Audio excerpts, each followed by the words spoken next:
All right, here it is. It's a Friday, a Freaky Friday on May 15th, and we continue the Modern Eater Show. A big show lined up for you today, and, man, just when you think it's strange yesterday, it's even weirder today. Myself, Greg Hollenbach, and Jay Parker, as we welcome our audience tuning in for us today. Always do a like and a share. On the show today, of course, next hour, we're going to check in with Larry Hers from OCN Eats. Tony Roberts and Proud Souls Barbecue and Provisions. It's that backyard time, Jay. It is. The wives and girlfriends are saying, go outside, don't come back in until it's dark. Is it summertime yet, technically? No. No? Okay. No. Summer solstice is next month. I don't know what that means either, but you knew that already. Yes, I did. So we'll go take a tour of their new facility in Littleton. Also, we're going to go check in with Behind the Scenes Tap House. It's a pour-it-yourself establishment. Go get some delicious craft beer, but not right now. So we'll check in with Brandy and Grant from there. Gabe Fermin from 6 O'Clock Films. He did a great documentary. We're going to do the premiere right here on the show today. Lori Lynn is in studio with us today. What's happening, Lori? Nothing This much. is cool stuff. It's like a reunion. It is a reunion. Let's start it off right now. We know this guy, Steffan Tubbs, 710 KNUS. He's a talk show host. I know him as a newsman. All-around great guy, my friend, and yours, the two and only Steffan Tubbs. What's happening, brother? This is amazing.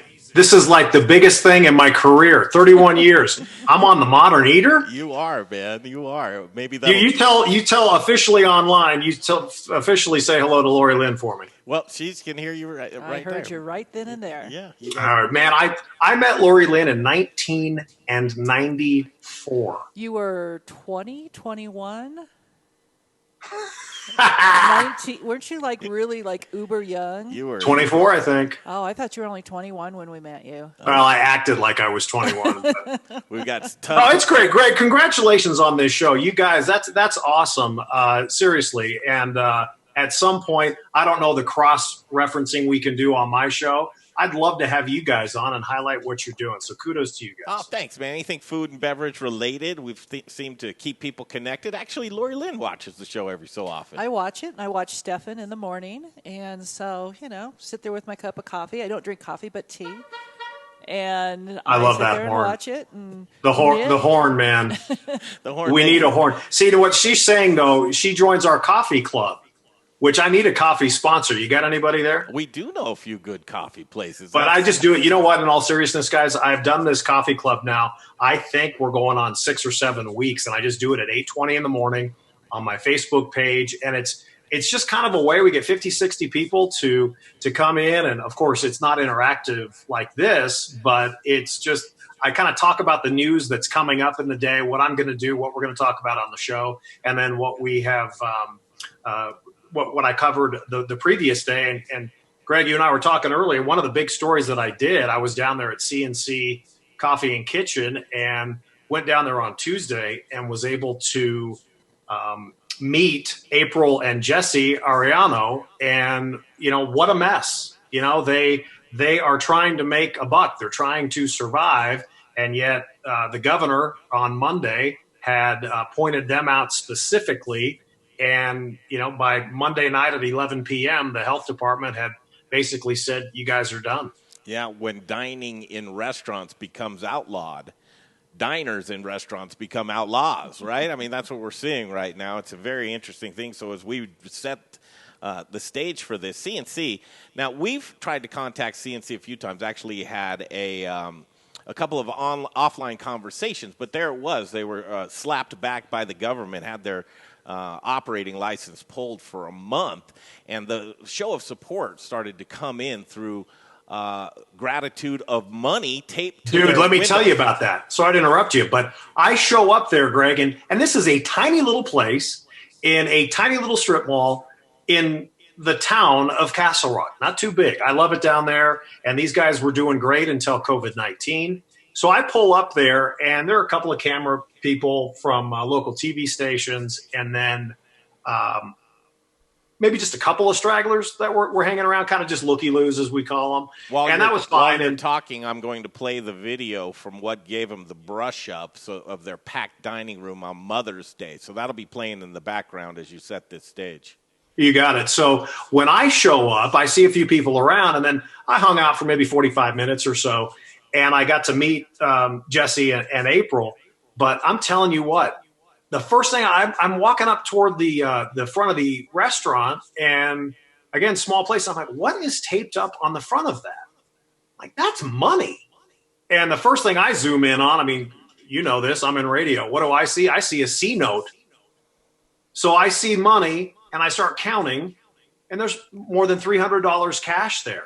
Then I start to hear later in the day about this GoFundMe page. And, you know, I still am a newsman at heart. I have my political leanings and beliefs, but I try to, you know, I want to give everybody involved in a story time to explain both sides of the issue. And I even, when I interviewed Jesse Ariano, he was terrific. And Greg, you know this, and certainly Lori Lynn does as well. We all have done this long enough. You know, when you're interviewing someone who really, really wants to be interviewed. I didn't get that sense at all. He was somebody that I think decided to push the envelope. I asked him, "Did you poke the bear?" You had to know you were poking the bear. In this case, the state of Colorado. And what I think happened is he was ready to have the 6 foot distance, and he said, "I can show you the markings on the floor." But when the word got out, it was like an avalanche that just went out of control. And for them, it was wonderful. They had more than 500 people come in through the doors on Sunday. And I have a feeling, this is just my personal take, was, you know what, at the end of the day, they said, we probably could stop this, but we have not had money coming in through our doors in X amount of weeks. Screw it. We're going to open up. And, you know, right now, at least they're paying the consequences. Or are they? With the GoFundMe I saw last Well, that's a good point. Raised over $20,000. The marketing is more than ever. It seems to be that folks are rallying to their cause. We went to Calhan, Colorado via Zoom. We zoomed on into Western Omelet 3. Just lovely small town people, Steffan. Lovely. Oh, yeah, they're great. And that's the mom and pops, Greg. I mean, I so feel for, look, I have said from Jump Street, I take this COVID-19 thing seriously. I do not buy, even if some of the numbers are quote unquote fudged, you still have tens of thousands of Americans that have died because of this virus. I take it very seriously. But at the same time, my heart breaks for the people that they don't know how they're going to pay next month's mortgage. They don't know if their restaurant, I've said this so many times on the show, if they will have a restaurant to go back to, will they have a business to go back to? And I think, brother, the biggest thing for me where I just get so angry is it is seemingly so arbitrary. And, you know, I mean, look, the dividing line, this will be a good trivia question for you, and you know this. What's the dividing line of Arapahoe and Douglas County? What? County Line Road. You can go across the street and have a mani-pedi, a sandwich, whatever, but you're on the other side in Arapahoe County and you can't. That is where I'm hearing from all of our listeners the past couple of months. It's the arbitrariness, if that's a word, of government rules that are really, really frustrating so many people. And I understand that. Selection and New Cut Road, obviously, on a federal and on a state and on a local level. And at some point, you have to, put a little bit of faith into the politicians that we elected into office to serve us for these types of things. And I think that's where we're seeing a little bit of the disconnect. The first thing that I ask when I go to an interview with somebody who opens up their restaurant already, the folks in Calhan, I would ask the same question at CNC just because I want to take their temperature. Does COVID-19, does it exist? And if so, to what extent? I just want to know where they're coming from. Is this a conspiracy thing? Is this something to where, listen, my business is just struggling? Here's where I fall apart with CNC. They just threw all caution to the wind. Nobody in there had a mask. There was no social distancing. You go to Calhan, Colorado, these folks were trying to do the right thing, having the spacing. Each table had a table in between that was spaced out, wearing masks, doing the sanitizing. There seems to be a dichotomy of folks that their business is struggling, granted, and they need to get back up and running. And then there's another faction of folks that I think are just trying to jerk everybody off. I'm not understanding some people with this. And maybe you can explain that to me because there is protesting going on right now. I just came from one. Right. And I just came from the protest at Tri-County where there were about 60 people protesting the government, the arbitrariness, again, of the Tri-County Health Department. And, they're involved with CNC. And I guess another thing that I can say about not only what I've heard, but I truly believe is it is unbelievable that I think obviously doctors and scientists are so vitally important to our healthcare workers, the janitors that are keeping hospitals clean, all of them. My hat's off to them. I take this seriously. But a lot of people have said, Greg, you know what? You've got a health department, for example, in this case, Tri-County, where these are unelected bureaucrats who may be intelligent in their own way, shape, and form. And I'm not challenging the intelligence of it, but the bigger picture is, wait a minute, these are bureaucrats, not elected officials. And, I'm friends with every one of the Douglas County commissioners, and two of them a little bit more closely than the third. But suffice it to say, people are saying look what Douglas County did. They carved themselves out of the Tri-County thing so they could reopen. Meantime, Adams and Arapahoe, they're under, a different set of rules. And again, it's just the lack of consistency. The governor of Colorado, I've interviewed him many times. I've known him for a long time. I've sat in press conferences and asked the questions. And he's not my political cup of tea, and nor am I his. But what I don't understand is, and trust me, brother, you've got this going on in this state right now.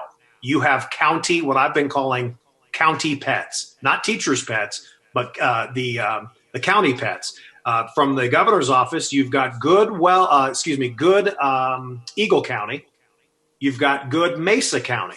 They're following all the rules, filing all the right paperwork. You've got the Dennis the Menace. You've got the bad county of Weld County. So again, if you're a business owner and you don't care about politics, you want to keep your restaurant, your cafe, your coffee shop open. It's just, again, are you in a county that is a county pet, or are you in the rebel county, or are you in a county that has tried to reopen? I think yesterday, Logan County apparently was told you didn't do it the right way, or there was some kind of reason. All boils down again to there's not one rule, and we're following it consistently for everybody. And I think that's that pick and choose. Man, if I were a restaurant owner, I cannot say I'd be anything but frustrated. Yeah, and it's interesting. One common theme that I do see for folks that are opening their restaurants against the grain is most of them don't have liquor license. And the places that I've seen, and in Calhoun, Colorado, very nice gentleman, Bill from Western Omelet 3, he put his business out on a limb that didn't have a liquor license, but he has 3 of them. The other one that does have a liquor license, shut down, not closing it. So there is a sense of how much do we have to lose with our business? Is this going to be a fine? I talked to George Brockler the other day. I said, I'm not understanding this, man. Is this a criminal act if you're open up your restaurant? No, it's not. Maybe a misdemeanor, but those aren't going to be issued. You are looking at your business license that can be either revoked or suspended. There are certain punishments that they can levy on you.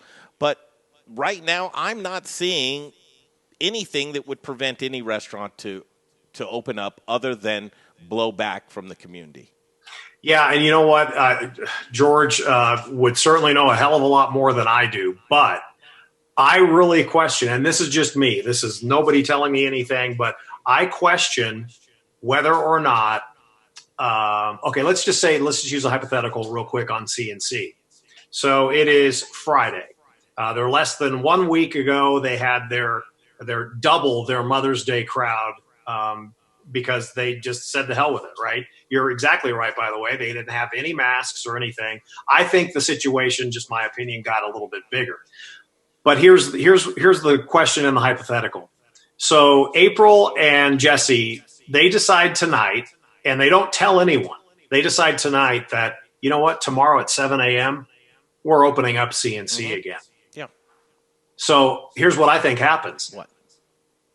I think that's when law enforcement would get involved.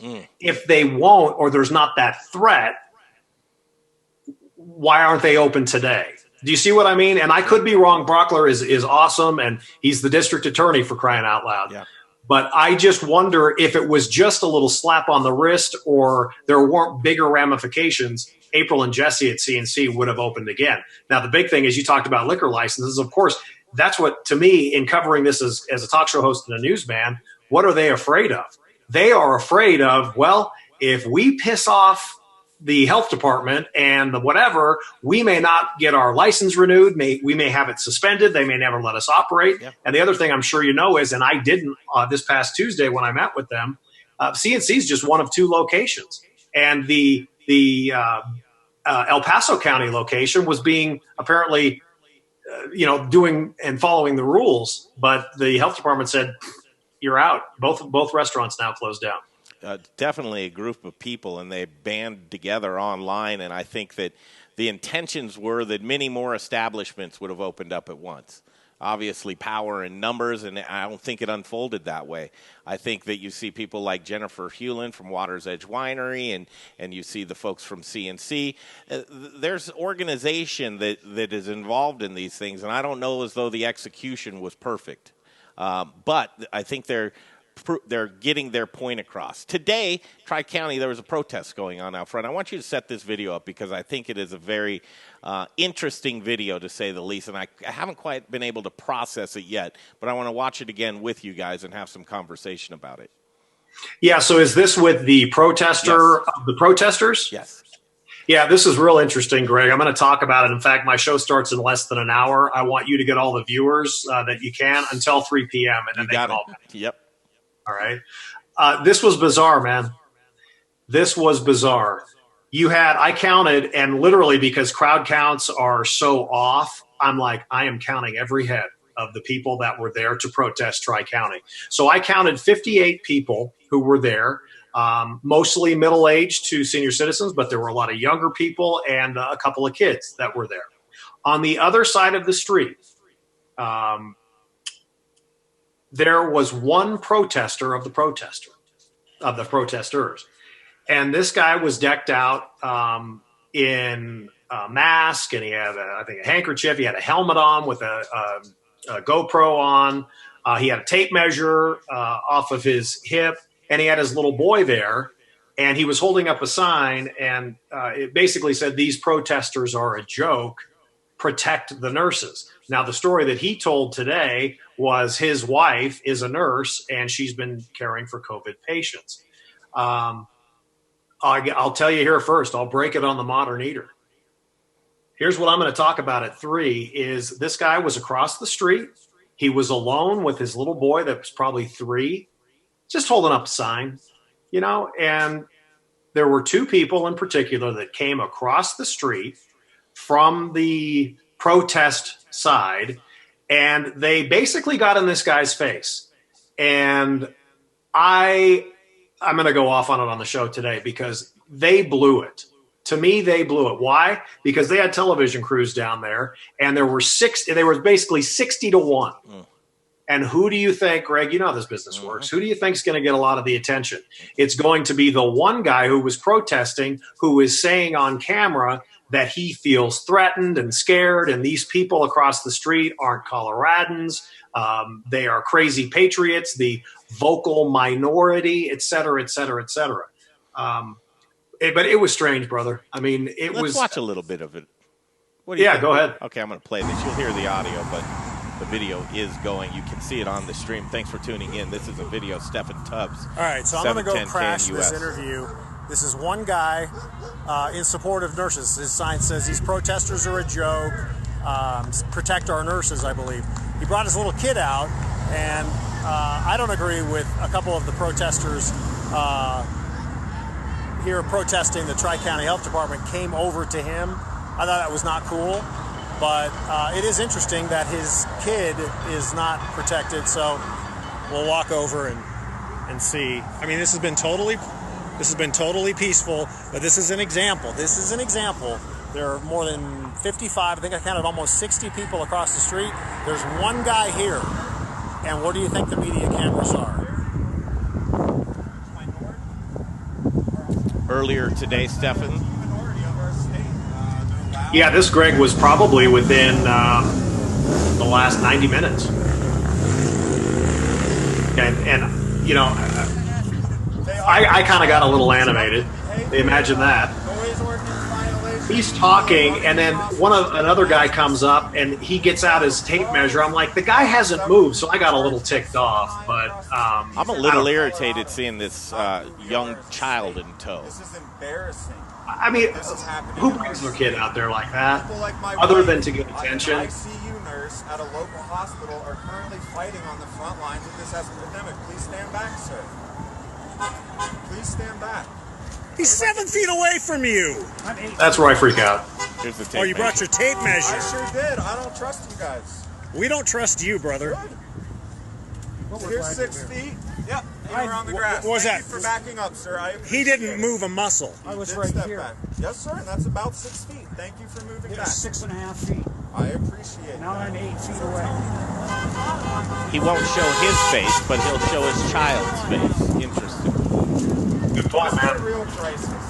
Anyone who thinks otherwise has their head in the sand. I got to tell you, in stuff like this, and here was the deal. I just set up before you played that. I was up front, and I'm going to say it on my show today. The instigators were the people that walked across the street to get. I don't want to say, look, if I get in, you and I both know what getting in your feet is. That's not what they did, but they were banging pots and pans and at least talking to him. And I just thought, that's why. And so you had two idiots among the rest of the nearly 60 people who were nice and calm and doing their, having their constitutional right to be out there. But then this guy, too, was a joker.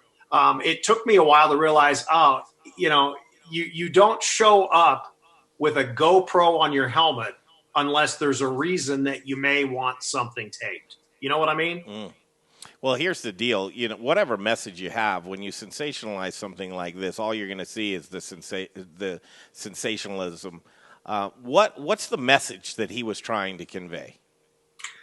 This was the vocal minority. These people who were over there saying that Tri-County Health is basically, I'll just summarize by saying, basically cooking the books.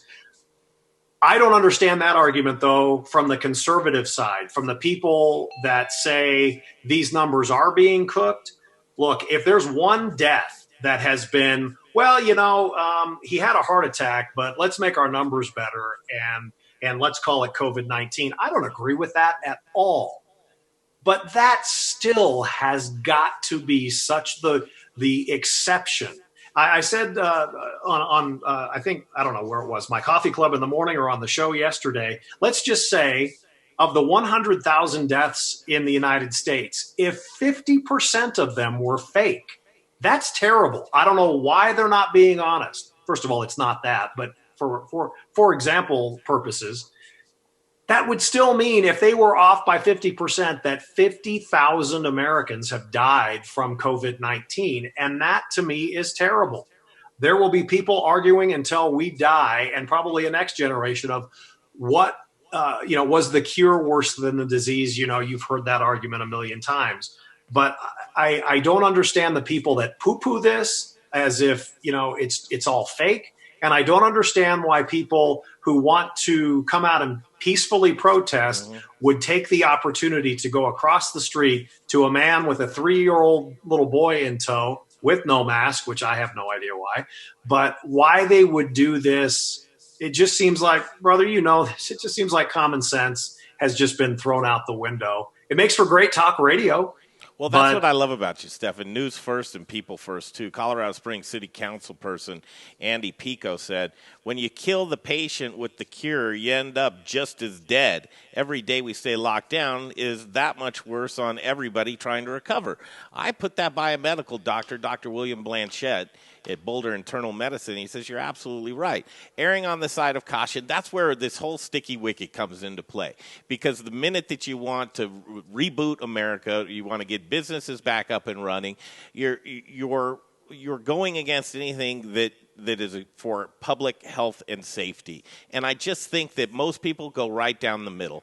Most people just want to be safe and want to have their businesses reopened and do it in a way. But right now there is a clash that's happening. And this next week is going to be very interesting. If Governor Polis on the 25th, Memorial Day, doesn't have a precise action plan for businesses and restaurants in particular, because that's what we talk about, that it takes time to start a machine back up. It takes at least a couple of weeks. Giving a week or having very vague entry efforts is going to really show some backlash that I don't know that all of us are prepared for at that point. No, I think you're absolutely right. And, the fact that the governor either earlier this week or last week, days obviously are blended together, but he mentioned that May 25th date. But also keep in mind, Greg, he said it could be a few days after that. So it could be the 26th, 27th, 28th. You know how this is. I got to run to work for my show, but I want to leave you with this because I know you got a lot of people that are in. And again, kudos to the show. I'm really proud of you for the success. You've got a lot of people listening with, whether they're interested in when can I go out to my favorite restaurant, or I run an operation, big, medium, or small. What I have said on the show for weeks and weeks is, let's say you had that target date of May 25th, and let's say it, for some reason, is going to be June 7th before you can open. I've always tried to put myself in this position of, wow, if even one restaurant, coffee shop, cafe from May 25th to June 7th, as an example, if that was the final death knell for them, if that was the final nail in the coffin, I truly feel sorry for them. And I don't know, you'll know stats better than me, I'm sure, brother, but there are definitely going to be businesses of all shapes and sizes in all different kinds of areas that do not recover from this. And that's where it's tough, and I really feel for them. Yeah, we're going to see once Main Street opens back up and we get a chance to see our favorite businesses, and the attrition is going to be on a grand scale. And I really worry about how we're going to get this all put together. But it's all of us collectively. You say we're in this together, the community of Colorado and Denver. I love the spirited conversations. I hope everybody keeps it cool. But the work that you're doing, Steffan, only today and today only, 3 p.m., Steffan Tubbs Show, 710 KNUS. Go give him a listen. He's a great guy and a friend of mine, and I wish you continued success, sir. Hey, brother, I look forward to it anytime, and we'll set up a time where we can highlight what you're doing as well. And to everybody and all your listeners and viewers out there, just God bless you, and keep the faith. And you know what? We're going to get through this, some better than others, but take care of one another. Yeah, and thanks, Greg. No doubt. See you, Steffan. Steffan Tubbs right there, 710 KNUS. That was a conversation that I thought was very worthwhile to happen, and he's been doing great work covering a lot of these types of things. It's kind of cool seeing him get into the restaurant portion of that. Lori, what do you think? I enjoyed it. I had a lot of questions because I've been out and about. And I don't know if, and you probably have too. Yeah. And I've been quarantining for 5 weeks. And all of a sudden it's like, I can't do this anymore. I just can't. Yeah. And it's interesting to see. I live in the Wild, Wild West. I live in Weld County. Yes, you do. And as soon as they lifted that order, the traffic is back. The people aren't wearing masks. Yeah. And there are people up there flipping out. You need to wear a mask. It's like, nope, we're not supposed to. We don't have to up here. And as soon as you get into Adams County, that's when you start seeing the restaurants close and you see people in masks and social distancing. So it's very interesting in my perspective of what I'm seeing. Like, I could go get my hair cut in Greeley 2 weeks ago, but my hairdresser is in Brighton, which is Adams County. I got it done this week because they just opened. So it's very interesting out there. It's just, I can't imagine what restaurants are doing. Oh, man. We are living in a time, it's a sci-fi film that we're all still just dreaming about. Exactly, a Stephen King novel. Up. Here he is, and joining us right now on the stream is Gabe Fermin and 6 O'Clock Films. Welcome to the stream, and good to see your face. How's it going? Good, man. I'm overly impressed with what you're doing. So, in studio here at Studio Kitchen, Colorado, myself, Greg Hollenbach, Lori Lynn joins us, and we're interested in digging into this, but we're going to premiere a short film that you had today, about an 11-minute film, and I am just so thrilled to be able to do that on our show here today. But I want to welcome you and have you set up what 6 O'Clock Films is all about. Yeah, so 6 O'Clock Films is my video production company focusing on like storytelling and branded, non-branded documentaries and commercial work for small businesses. And the film that you're referring to that you're going to premiere was more of a passion project for me. And I can get kind of deeper into it, but essentially I just wanted to kind of promote, one business's story and their perspective on this whole situation. I think it's a story about it's not, leaning one way or the other. It's just more about what these businesses are having to do in this situation versus kind of just like waiting for somebody to save them. This is the voice of Gabe Fermin, 6 O'Clock Films. The documentary is called The New Normal, a short documentary film. It's 11 minutes and 54 seconds long. We're going to play some of it. And you said this is kind of a pet project to you, or it was inspired. What inspired you, other than everybody loves restaurants and going out to eat? Yeah, well, I mean, I'm constantly inspired by just everyone's stories. I've worked with small businesses my entire life, all the way up until now, and everyone has a really unique story and a unique perspective on on anything really. And so whenever whenever COVID started, I knew that like there was an opportunity to tell a story, but then I kind of started seeing other videos coming out about it on a broad view, on a grand scale of what's happening in the world, what's happening on the nation, and what's happening in Colorado, kind of thing. And I felt like there really wasn't any like very intimate stories about like one particular restaurant. And so, I mean, there could be one now. I mean, there's a lot of content coming out every day, so there might be another one. I may not be the first one. I don't think I'll be the last one, but I just, this was something that was near and dear to me. And simply put, like, I love that restaurant. I go eat there a lot, and they were somebody I thought of, and they were really open to it as soon as I approached them about it. So yeah. I was turned on to this from a post from the Colorado Restaurant Association, who put it out there and said, take a look at this. This is the noshery is highlighted in this short film. And as you look at a short documentary film, especially in a day and age when COVID-19 is so fluid, it's ever changing, the truths. Today's truth is different than yesterday's truth, and tomorrow's going to look different than today. How do you take that little portion in time, capsulate that portion in time, and gather that without being able to know what the future is?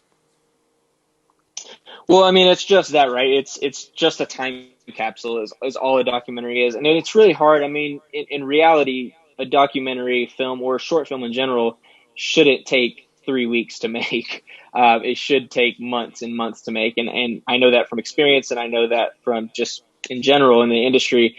But there was like an urgency, a sense of urgency to putting this out there, because I know that, I mean, if you watch it, you see it's like there just from, the original announcement from Polis all the way till whenever I recorded that, it's like things got extended, even just the day before I went to go film, everything got extended. And so, and I didn't know, like, by the time I was going to put it out, if there was going to be another extension, or if it was just going to have, if everything was going to roll out, normally, or whatever it is. And so, for me, I thought it was important just to capture it and put it out as soon as possible. That way it's like, hey, look, this isn't an after the fact. This isn't a, like, I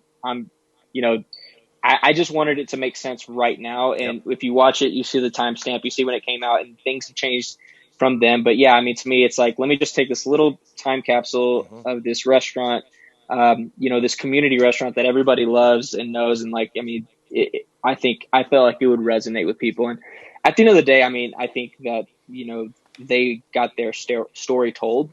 And I think a lot of business owners, not just restaurant owners, but business owners, are yearning to tell their stories right now. And so I'm hoping that connects with people on that level. All right, we're going to premiere this video on the Modern Eater Show here. I do want to make sure that folks are directed to your YouTube channel. If you enjoy this film at all, please support this gentleman. His name's Gabe Fermin, and 6 O'Clock Films is the name of his YouTube channel. You just go into YouTube and type in 6 O'Clock Films. You'll get right on the money.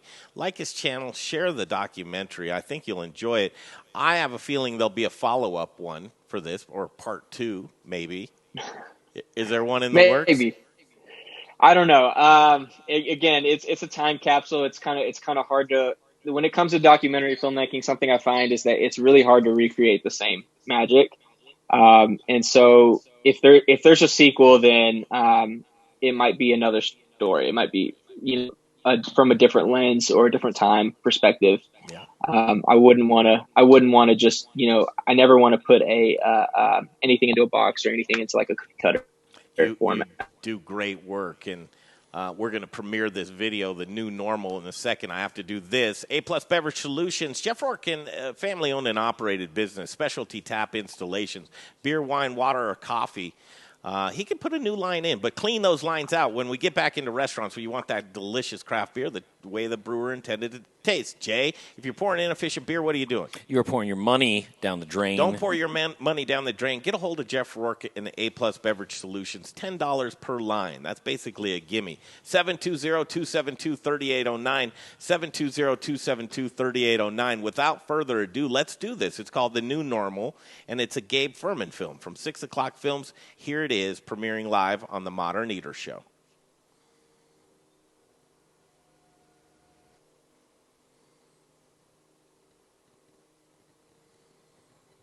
And just make sure that volume's up, Jay.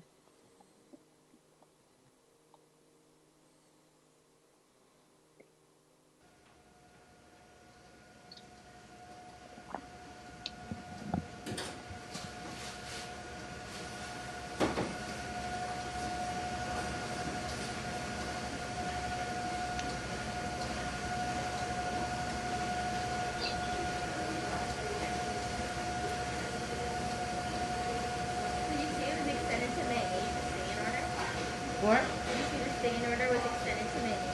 No, I didn't. For Denver? Yeah. I knew it was coming.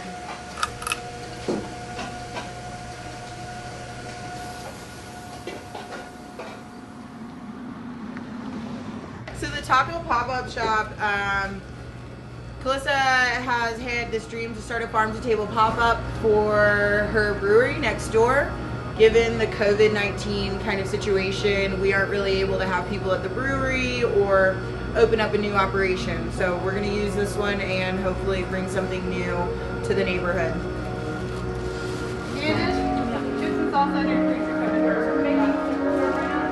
The whole plan was that Mike and I would just help do some prep, set these guys up, and then they would rock this whole situation. So I thought I was leaving 2.5 hours ago.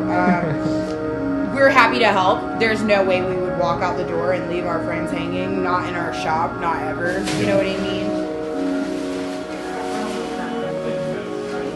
We appreciate your support, Dave.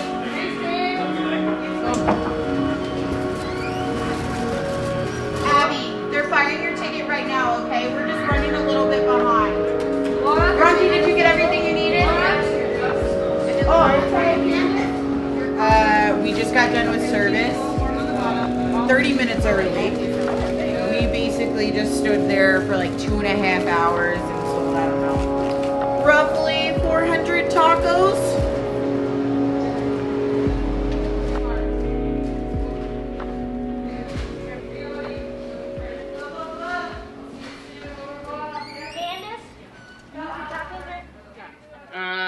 So it's kind of been something I've always wanted to do. In high school, I grew up in Edwards, Colorado, kind of outside of Vail. And so I was a big ski racer growing up, and then got hurt and had a knee reconstruction surgery. And during that downtime, I got involved with a culinary cooking competition, which was part of our high school curriculum. It's called Pro Start. Yeah, when I wasn't skiing, I was working in restaurants, and yeah, it was kind of like one of those blessing in disguise things, my skiing career was over, but it opened up this whole career path in food service. And then from after college and during college, I always worked multiple jobs and just kind of worked my way up in the ranks, and I slowly just started buying equipment and leaving it in my garage. And finally my 2-car garage was full. I lived at the time really close to where the Nostri is. So like I'd been in that neighborhood for 10 years. I love Northwest Denver. No one would loan me any money to start the business through credit cards. And then my family and another family friend, they lent us some money to get it up off the ground. And now, 6 years later, here we are.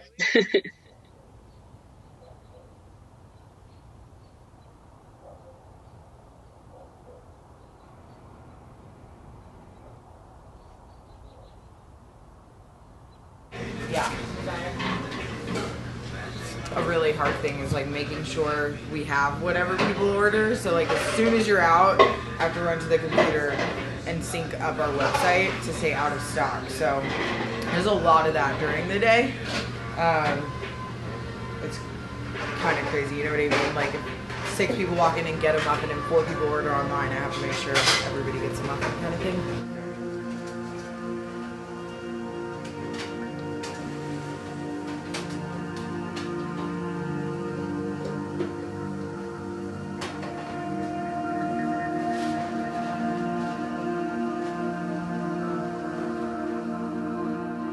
Before Justa, every day was a struggle. I mean, from everything, from trying to figure out how to pay bills to staffing, scheduling, just being able to wake up that early and not be late, and doing the books. And I mean, everything is all on you. We finally got in this groove once Justa came on that I could really rely on her for so much. Well, I've been cooking since I was probably 8 years old. I actually was in college to be a teacher, and I had an accident and broke my back. So I dropped out of university and I moved to New York City and I went to pastry school. And from there, I kind of just started working, man. And I've been working ever since. Her work ethic, her willingness to be a team and to lead is the same way that Mike is, right? Like they both are such this like perfect compatible match because they are the hardest working people. They always show up. You have to literally drag them out of the kitchen and tell them to go home. I mean, he's been here and working, and I got a job making, and we all lived together. We rode to work together. We spent a lot of time together, and I don't know, 3 years later we're married. Just like that. Mike and myself have been running the day-to-day predominantly for over a year now.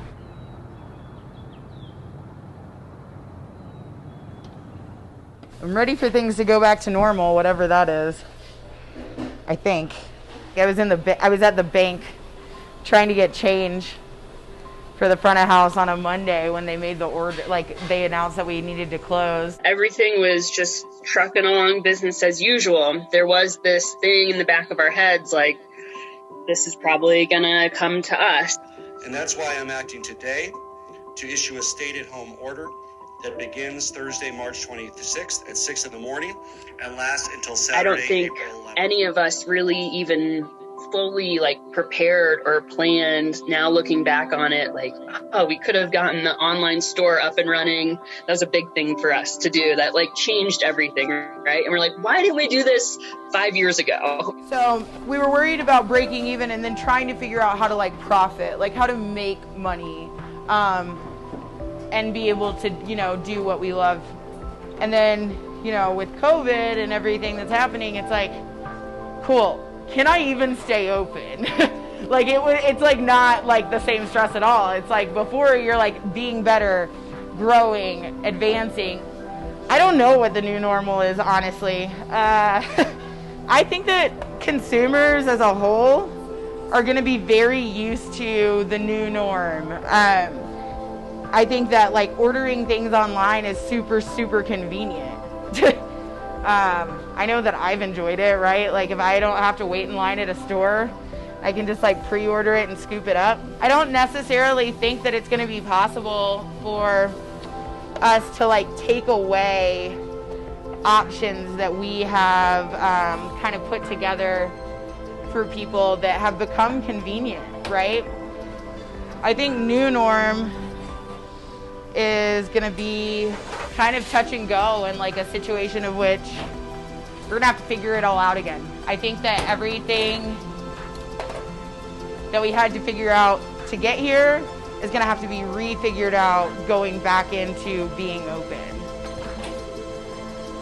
I mean, I 100% think that online ordering is going to change, not just in our industry, but all industries, I think, are seeing this new shift to, if you can get up an online transactional website, you're going to continue to still see sales. And even after everything is reopened, I think that's going to be a new part of buying habits, and that people will check to see the online ordering first.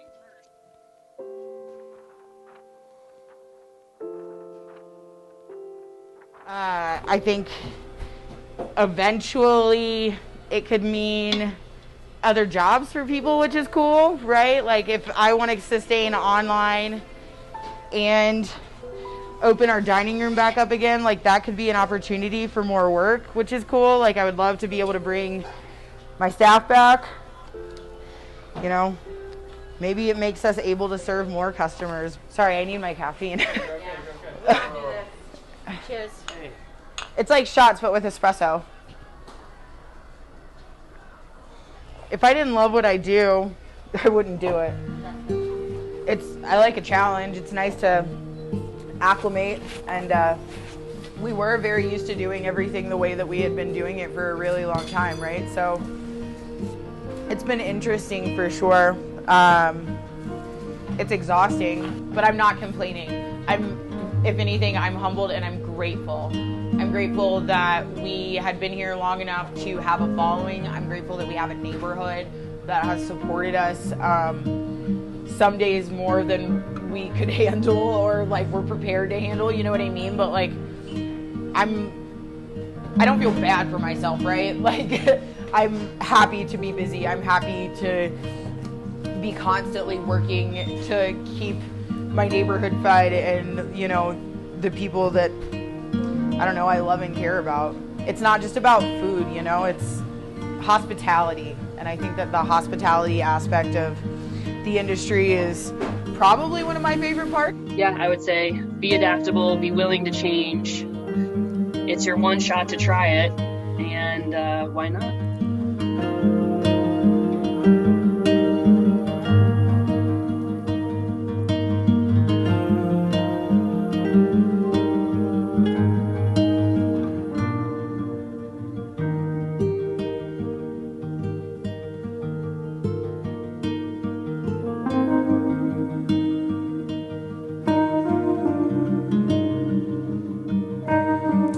Make sure we get that roll at the end there. I think it's very important, the folks that were involved in that. And as we go back to Gabe right now on the stream, Gabe Fermin, 6 o'clock films. Congratulations, man. Fantastic. Home run. Thank you. Appreciate that. Good stuff. Well, if you were trying to encapsulate the struggle that is happening right now and the inside look at what's getting people out of bed in the morning to go back into their restaurants with the chairs on top of the tables, it doesn't resemble a restaurant, right? Right. So it's a whole different business.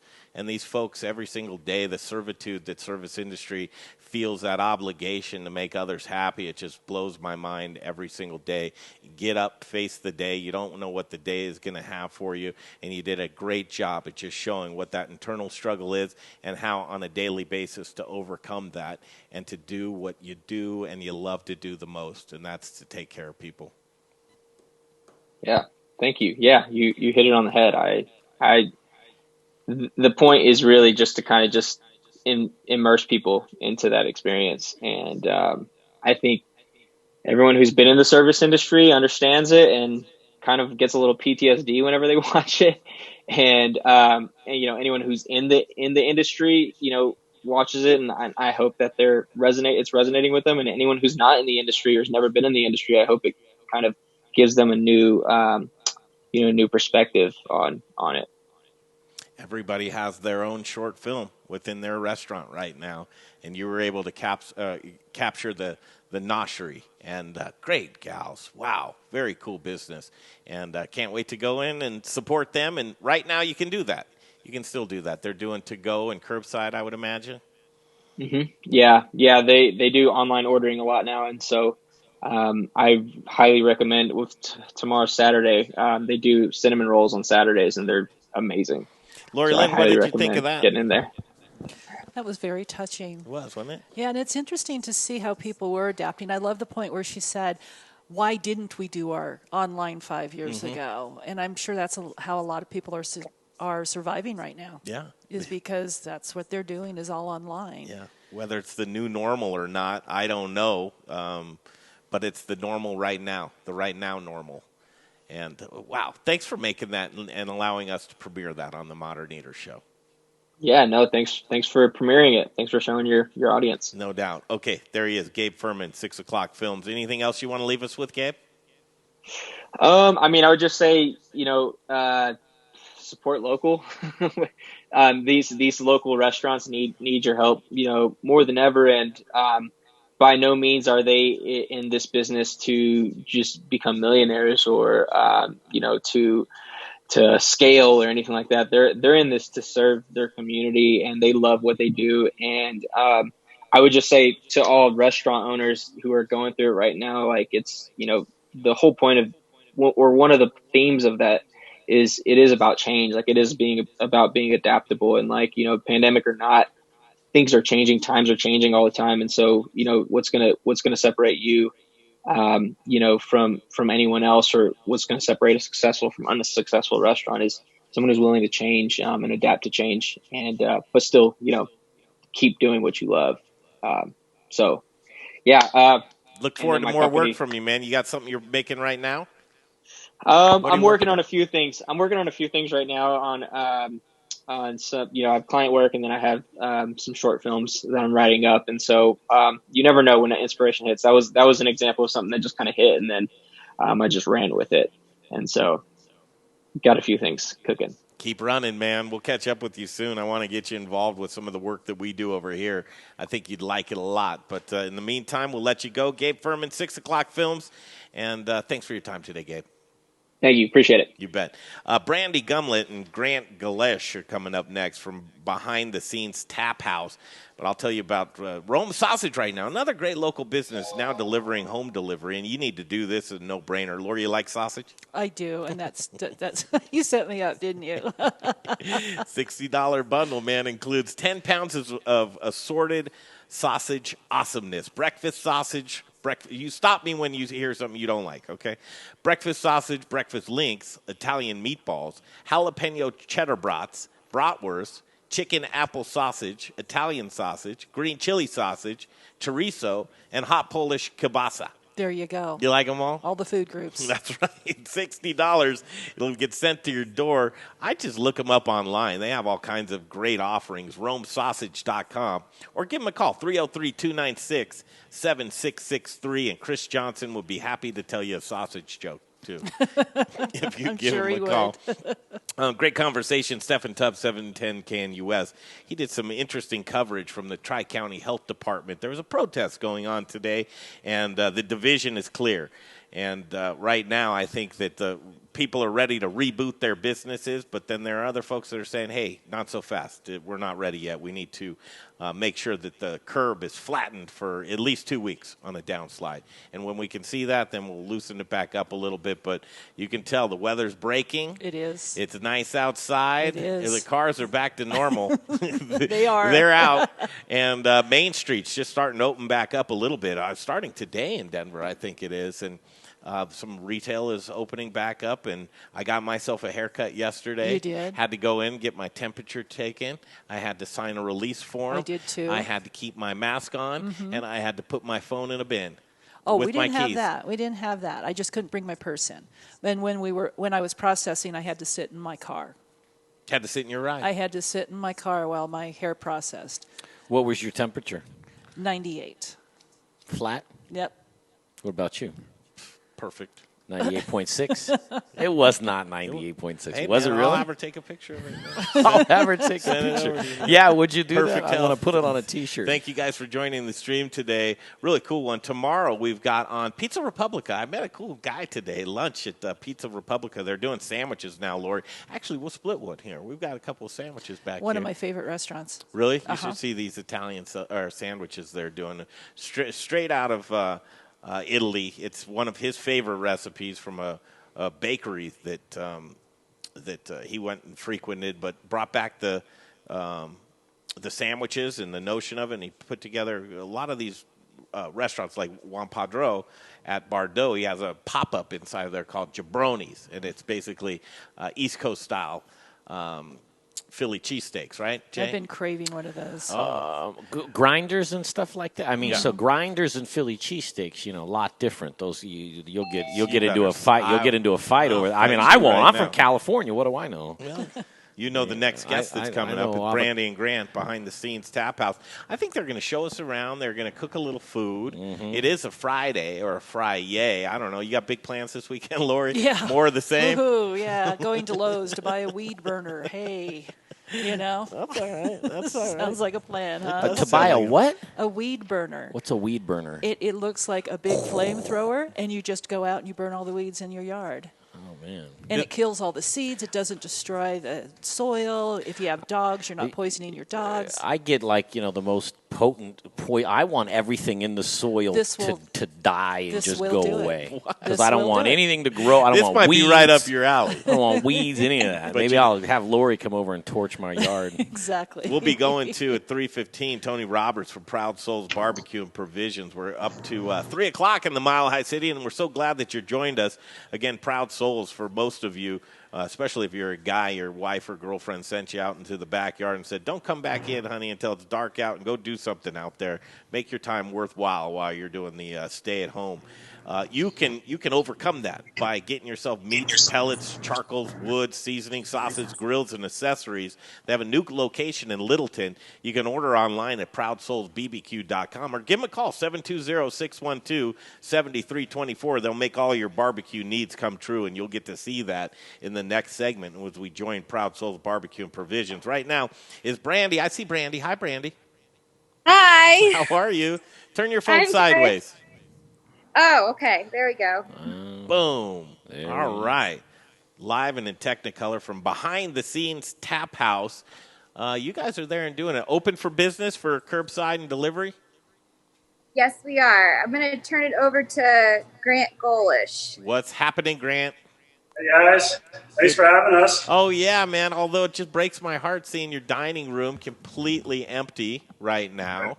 It's a nice reminder of what we're going through every day having to see it, Oh, do you need another reminder? I mean, seriously. Right. I think we get it at this point. But, look at it. It's a Friday. It's 3 o'clock. People are starting to, break out of work early. And this is when people would sit down and say, you know what, I want a delicious craft beer. I want to sit down and have some good food and hang out with my friends and great weather. On the patio, too. So since we're not normal yet and we're looking to ramp back up to that, why don't you show us around and what you've got going on right now? All right. So we have the self-serve tap system. We have 50 taps. We have 7 wine. We have 2 custom cocktails that we can pour from the tap, which is like margaritas. We do whiskey sours. They can get a little dangerous, but they're really good. And then the rest pretty much just our beer, craft, drinks. And we like to remind people, if you want to support multiple breweries at once, going to a tap house or a self-pour is a very good place because we have a lot of local breweries still on tap here, and we try to promote and push all breweries. We have Weldworks, we have Cerebral, Breckenridge, we have all of the Colorado staples, up-and-coming beers. It's kind of nice to remind people, if you want Growlers to go and support more than one brewery, it's a really good place to come to. Where are you guys located? We're located in the Ken Carl area, so Littleton, kind of just south of Littleton. And so it's a great community. We love it out here. The people are awesome. Looks like a cool place. How long have you been around? And tell us a little bit about Behind the Scenes Tap House and how you got your name. So we've been around since October. It was a rough start, hitting the winter. As all new builds work, it took a little bit longer than we expected. But we called it behind the scenes tap house. It kind of made fun of it behind the building. It's kind of a weird area, kind of like a speakeasy vibe. And we did a movie theme because of Goldberg Brothers. That's in the warehouse. Goldberg Brothers has been in Colorado since 1897. And they made movie reels for Hollywood, and they still do. So we wanted to kind of tie in this like historic company and a tap house and do movie themes. And then with that, we wanted to be family friendly. So we wanted to be able to offer something where families, millennials, are starting to have kids, families, want a place where kids can come and be more than welcome and enjoy. So we've got, ices, kids movies, parents can hang out, kids can be entertained, and kind of make it a family feel. That's awesome. So just push a high chair up to the beer tap and let Junior go at it. Yeah, right. So really outside, we have our big TV out there. That's actually LED. Lori, look at that. So you can see it in bright daylight. You can see it, night, all that. And so we play football games. We do everything we can on this big TV, and we're even going to be doing drive-ins, movies here coming up. Dude, I will be there for sure. That is it right now. Holy shit! Yeah, and so have you always had that TV out there? Have you always, or is this a COVID thing where you're like, well, we're going to use our whole parking lot? It was actually something we started with. Our business plan was to have this TV there to put movies on, and our liquor license actually extends out into the parking lot a little bit. So we wanted pretty much parents up top, kids down below in some chairs, picnic tables, whatever, hanging out with their friends, drinking ices, watching movies, while parents are up top having fun with their friends, drinking beers, and that's what we wanted to have with this field. And so we bought this from the beginning, and we're like, well, we're going to turn this around and do drive-in movies now. So what kind of movies will you be showing? Do you have a lineup already? I mean, I'm into this. Sci-fi's on right now. We're working on the lineup right now. To do no commercials, we have to purchase the movies. Mm-hmm. So we're doing a theme coming up, and we're having to purchase them so we can have it, legal. So we're not doing it illegally. So we're getting that one out, and we'll be posting that to our Facebook here pretty soon. Oh, that is awesome. And how about, are you going to do any fights or anything like that, or no? I've been wanting to do the UFC fights, but they've been a little too expensive to kind of jump into it. So what does that cost for a business like yours? A UFC fight here coming up, but I need to get some commitments from some friends, some buddies, some of our regulars saying, like, if you will show up, we'll do it, but those fights get expensive. Grant, let me guess. Jay Parker here. You can't see me, but trust me, I'm here. I'm gonna get UFC fight for a place your size, probably like I was gonna say like 4,200, something like that. It's a little bit under that because our occupancy inside is not as much as it is, but it's like about 2,000 to 3,000. Yeah, it's. It's expensive, and when you're just starting out, you don't have that huge base. It's kind of one of those tough ones to take right away. Well, I'll tell you what, man. For the very low price of free, every day at 2 p.m., we'll let you air the Modern Eater show out there on that big screen. And no, actually, hey, that works. I'm 100% for that. Is that internet based too? That setup that you have there? Can you stream something? Yeah, we definitely can. So we actually plumbed in our Ethernet cables. So we actually pull this out with the forklift every single day. Yeah. And we plug into our Ethernet, and we can run DirecTV, anything, Netflix, all that. Where's the sound come from? So the sound comes from the back, and then we also have a sound bar attached to the front. So we have sound attached in our patio, and we can link it all together. Cool. So this is a new build. You're the first one in. You got a lot of money tied up in there, man, and you were open in October. Listen, these are the businesses that I go, oh, my God, please, hang on. Are you doing okay? Yeah. Are you hanging on? Are you what's happening? We're hanging in there. Thankfully, we got the PPP loan through a 5-Star Bank. It's a local bank. They were nice. They reached out to us, and they really helped us. So without that, we'd be hurting really bad, but we're hanging on. We're hoping it doesn't last too much longer, and hopefully the drive-ins and stuff, like, all we have to do is hang on. It's not about making money. It's not about doing any of that. It's just hang on, be safe, and just get through this. So that's kind of our mentality right now. That's definitely fair. Word on the street is you guys were going to whip something up, cook something for us. Is that true? So we'll go over here to our food truck. And the nice part I want to talk about, kind of with the COVID and everything going on, Tap House, when you get food from us, we actually text you when your food's ready, and you come to the food truck and pick it up. So with that, only one person touches your food, and that's our chef. And it's a lot safer and a lot better for everybody involved. And so we're kind of happy that our setup is already here to be something very safe. So just inside is just beer? Is that what it is? And then out here is where food comes out? Yeah. So inside is just beer. That's pretty much drinks, all that. And then food all comes from our food truck here. That's attached to it. So a little shout out to our neighbors, this 5280 Distillery. They are right next to us. Nice. So 5280 Distillery, you can come and get craft cocktails made from them. They have whiskey, gin, vodka, all that.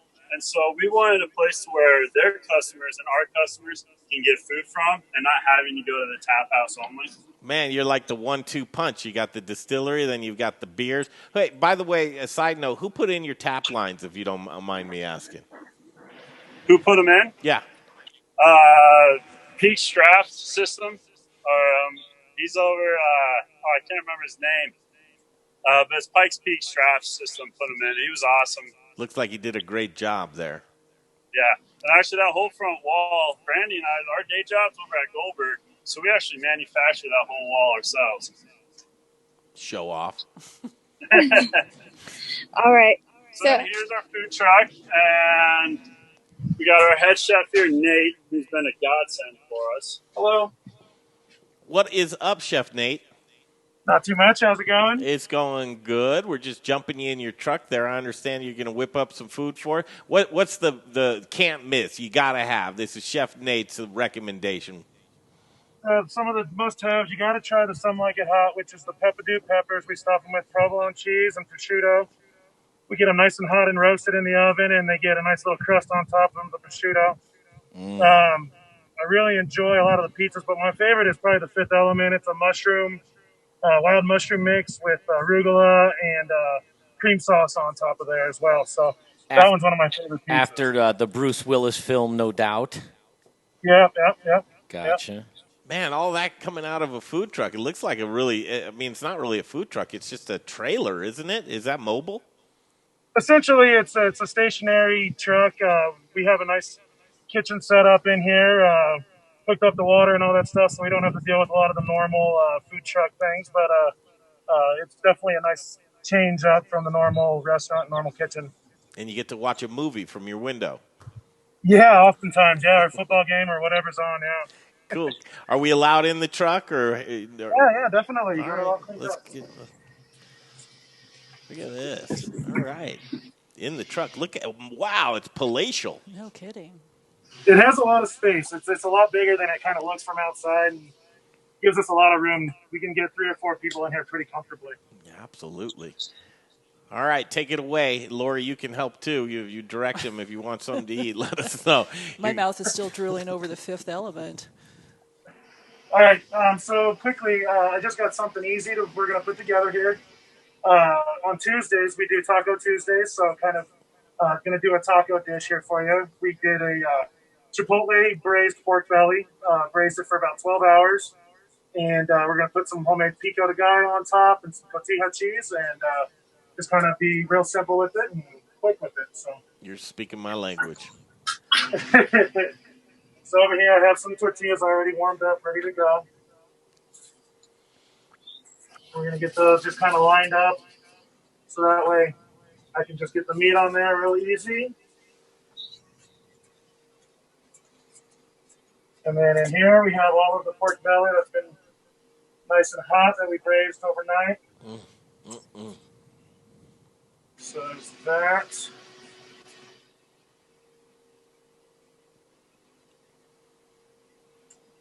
Yeah, you hear Jay. You hate this one. Make mine good. I'll tell you, make mine good, Chef Nate. I know you don't know me, but don't lie to me when somebody's up at that window and they order whatever it is that they order, and then they follow it up with either make it good or, let me get a little extra pork belly, but I don't want to do the extra money thing. You just want to punch them right in the nose. I know you do. You don't have to say it. I'm going to say it for you. But anyway.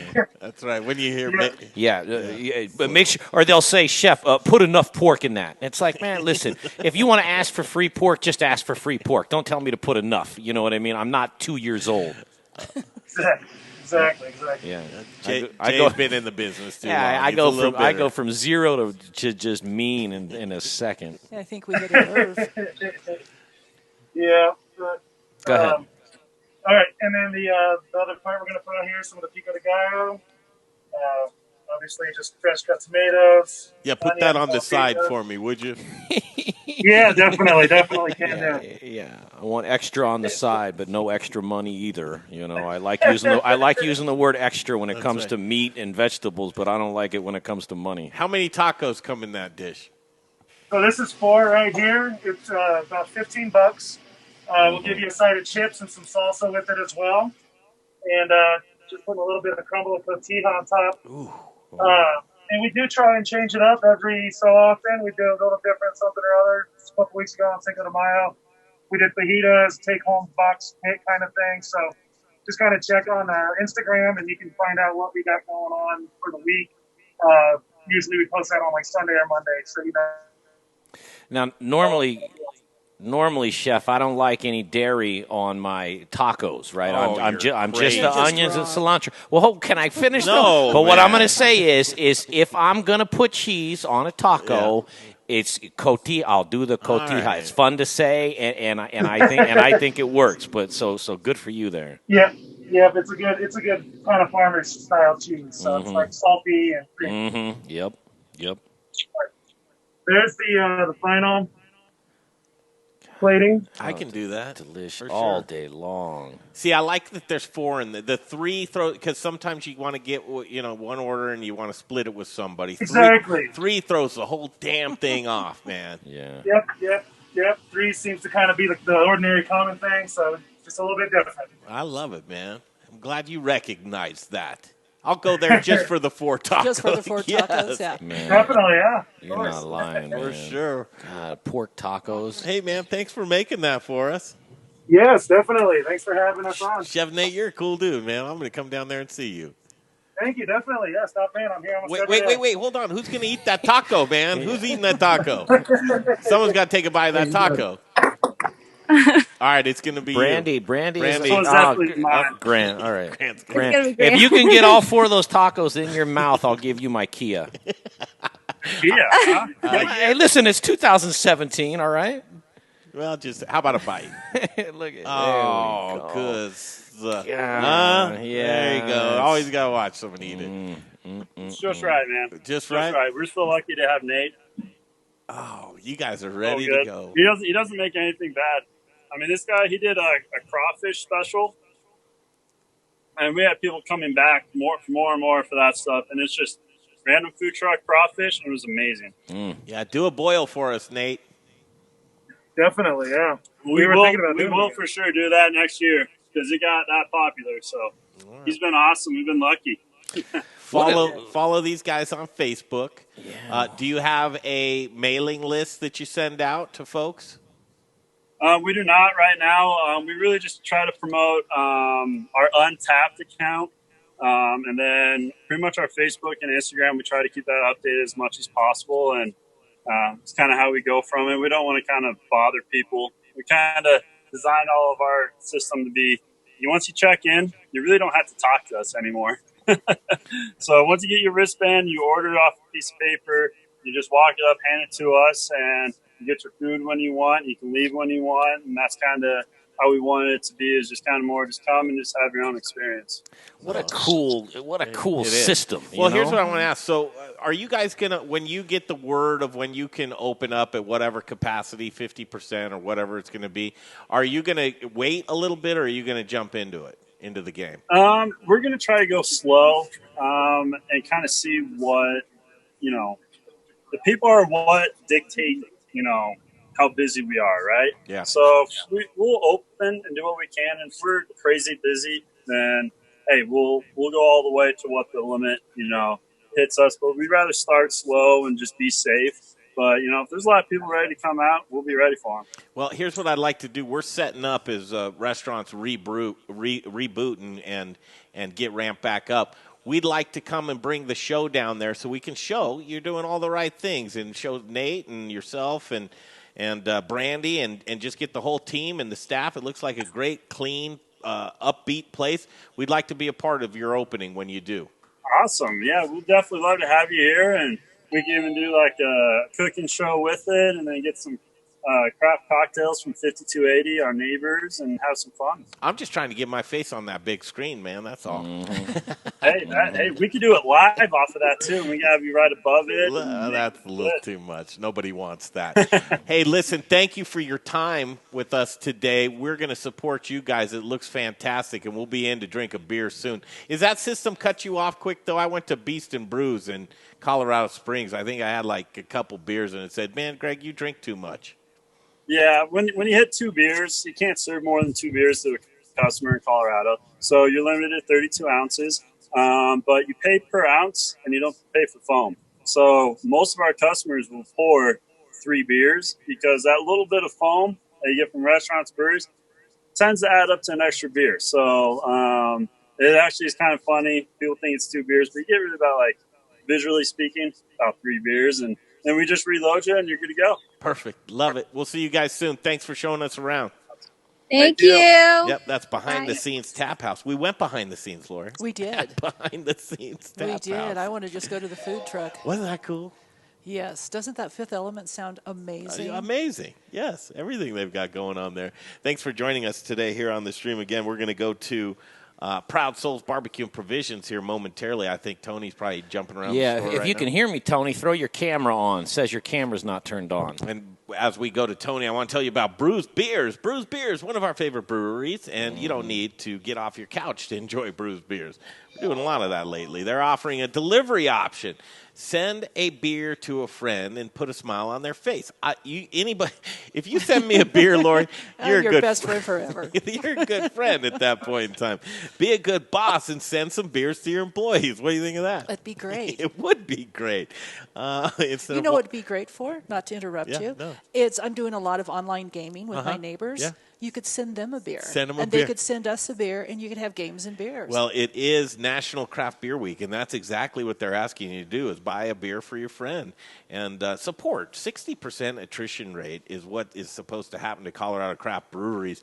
I would hate to see 60% of our local breweries go away. It's more important now than ever to support your local brewery. Definitely. It really is, and you can do it with Brews Beers. Head on over to their website. It's brewsbeers.com, BRUZ beers.com. Great Belgian-style beers. Today is Friday. Free delivery on Fridays. You must live within 15 miles of the brewery or reside in the Golden area. They're in a place called Midtown. Do you know where that is? I think I do. It's Midtown. Midtown Used to be called Golden Commerce City. Now it's Midtown. Good, cool development, cool brewery. It's a $50 minimum order for free, and you must order. Here's the downside: 7 a.m. on Friday morning. Have it ordered by then. So next Friday, get ramped up. BrewsBeers.com. Hello, Tony. Hey, guys, what's going on? How are you? You're going on, man. Look at this place. So cool. This is Proud Souls Barbecue and Provisions. It's our guys. Tony Roberts on here, and all the boys are there with you. You got the American flag flying in a new location. It's in Littleton, Colorado. Please tell us about it, Tony, and show us around. Hey, guys, so we're really excited. May 1st, we opened our second location. We've gone officially now suburban. We're down here in Littleton. If you know Littleton at all, we're on Rio Grande Street, just north of downtown Maine. So come on in. I'll show you guys around. But we've been having some decent foot traffic of customers in to buy smokers. As you guys know, a lot of folks now are cooking at home, really taking up the art of cooking and barbecue, obviously, with the springtime and the summer season coming on. lends itself to cooking outdoors. So come on in. I'll show you guys around if that sounds good. Yeah, it sounds good. I've been saying to people, if you're a guy and you got a wife or a girlfriend, chances are they tell you to go in your backyard and not come back inside until it's dark, right? Just like you were in a kid. You got to get your backyard barbecue game going, and you guys can do that. You've always been nice and take questions from people. You field phone calls or emails. Just get a hold of these guys, and they'll tell you exactly how you can get your backyard barbecue game up to par. Cool. So let me show you around. I'm trying to flip it. There we go. Now I can see better. Awesome. So how about turn it sideways, see if it opens that full camera, not to make it more difficult. Not to get greedy, but turn your phone sideways. Okay, sounds Bingo. good. Oh, beauty. Cool. So we've got we're doing more and more with outdoor kitchens nowadays, which I think is a lot of fun. Folks kind of customizing an outdoor space for themselves. So at this location, we're really focusing a little bit more on outdoor kitchens. We're doing some more with propane and natural gas that we haven't done in the past. This Napoleon line, these are made in Ontario, Canada. We've had a lot of success with. We're seeing people come in and purchase these from us. Another cool addition we have to this store are these Italian pizza ovens. So these can Wait go a in your minute. backyard. What in the hell is that? I so want one of those. These are wood-burning Italian ovens. So we just got these in. Our first shipment in yesterday. Sweet. These are a lot of fun. So check these out. How much are those? $80,000? No, actually, this little one here, this Alpha One from Italy, this retails at $10.99. So $1,099. You can get a nice stand for it. These are really cool. This is a new addition for us. We have more space down here, so we wanted to diversify a little bit, do some more fun kind of outdoor cooking tools. So this is one line we brought in. Here's a bigger one that resides just on a stand by itself. Oh, my God. You guys can check that out. Who doesn't love pizza in the backyard on a Saturday afternoon, slinging them pizzas with the family and friends? That's always a good time. Of course, we got our Memphis grill here, Big Green Egg, which is everyone's. That looks familiar. Yeah, you guys have one of those in your kitchen there, right? Yes, we do. But all sorts of rubs, seasonings. We built out a little kitchen here. We haven't been able to use it yet, obviously, with everything going on, but through that door is a kitchen. So for all of our cooking demonstrations and classes, now we have a dedicated kitchen, which is great. We'll be able to use. Hey, can you swing that door open? Can we see that? What's up, Chris? What's going on, man? So I'll let Chris talk a little bit, because Chris is going to be the one heading up this store. He's in charge down here. Oh, no. All right. He's in charge of doing push-ups, maybe. Yeah. So, Chris, you want to give a little tour of what remains in here? So yeah, cool. So, obviously, we got all your chips, chunks, all of your fire needs right behind Tony. If you guys might be able to see, we got some you guys love that rockwood down there, don't you? Yes, we do. It's like crackwood. And then for our pellet poopers over here, we got every pellet under the sun. So we carry Lumberjack brand, cooking pellets, Traeger, of course, as well as Barbecue Delight. And obviously, we got you covered all the seasonings and everything. We got a bunch of local options, as well as some of the competition great products that we personally compete with as well. Hey, Chris, you guys know the game the best. Is there anything like this around? I mean, I haven't seen anything like this in one shop. Honestly, no. This is what makes us unique, not only in Colorado, but just the western portion of the country. We value ourselves and pride ourselves, one, obviously, in our education and experience, but obviously bringing the best products to Denver and Colorado and surrounding areas. What'd you say about breasts? Keep it. You take them to the meat locker or no? Hold on, I want to show just a shout out to Zach. He does our gift boxes here. Our 3 proprietary blends he does for us, we have on sale here as well. So typically when someone buys a grill from us, we always throw in complimentary a gift box containing our rubs that we worked on with Zach. What else, Chris? What else we got? Over here, we brought some new stuff down to the suburbs. So we brought in some nice cast iron from a company called Smithy. They're out of Charleston, South Carolina. Wow. So these things are beautiful, right? Polished, cast iron. We got Dutch ovens, hand forged carbon steel. These things are beautiful heirlooms for your home. your kitchen or a great gift for a family member. Is that copper or cast iron? Cast iron. As well over here. They're cast iron. It's a polished finish. So they have almost they cook almost like a non-stick. So rather than being very porous, like say a Lodge, nothing against Lodge, these are polished down. They're beautiful pieces made in Charleston, South Carolina. So it's like cast iron for this century instead of your grandmother's. You got it. Yeah, Jay hit the nail on the head. Yeah, beautiful. Got our hair That's beautiful. Square knives. We got the barbecue set knives, the hammer stalls. So sick. Oh, of course. Briskets for days. Who doesn't love brisket? And our meat case over here. You guys know Justin, yeah. Our good friends. Justin was down here on opening day. We got Chris with Rome in here as well. Nice. And then all sorts of different ribeye steaks. Allie with Tenali's hooks us up with some really prime grade strips, cowboy ribeyes, as well as fillets. We've got tri-tip, baby back, spares, beef ribs, pork butts, bacon, lots of things. So our meat case, I'll let Chris talk a little bit about our meats because he's been working round the clock to keep those in stock. So as you guys know, and we watch you guys on occasion when we have time, we're definitely struggling to get high quality product in the store. Yeah, so that's been a unique challenge, especially now that we have two stores, right? Finding the best quality meats, both local as well as outsourced, and is continuing to bring the best products we can to all of our customers. But everything that you see in the fridge now is something that we'll have on a daily basis. So obviously Justin Brunson's a huge part of that. Chris Johnson from Rome's, Tenali's Meats, Stillman Meat Co. Big shout out to Nick. He provides us for all of our briskets. And obviously our good friends down in Midland, Texas that give us our Black Angus Wagyu cross. So it's just cheers to those guys, man. Our prices will stay the same. Nothing ever is going to go up.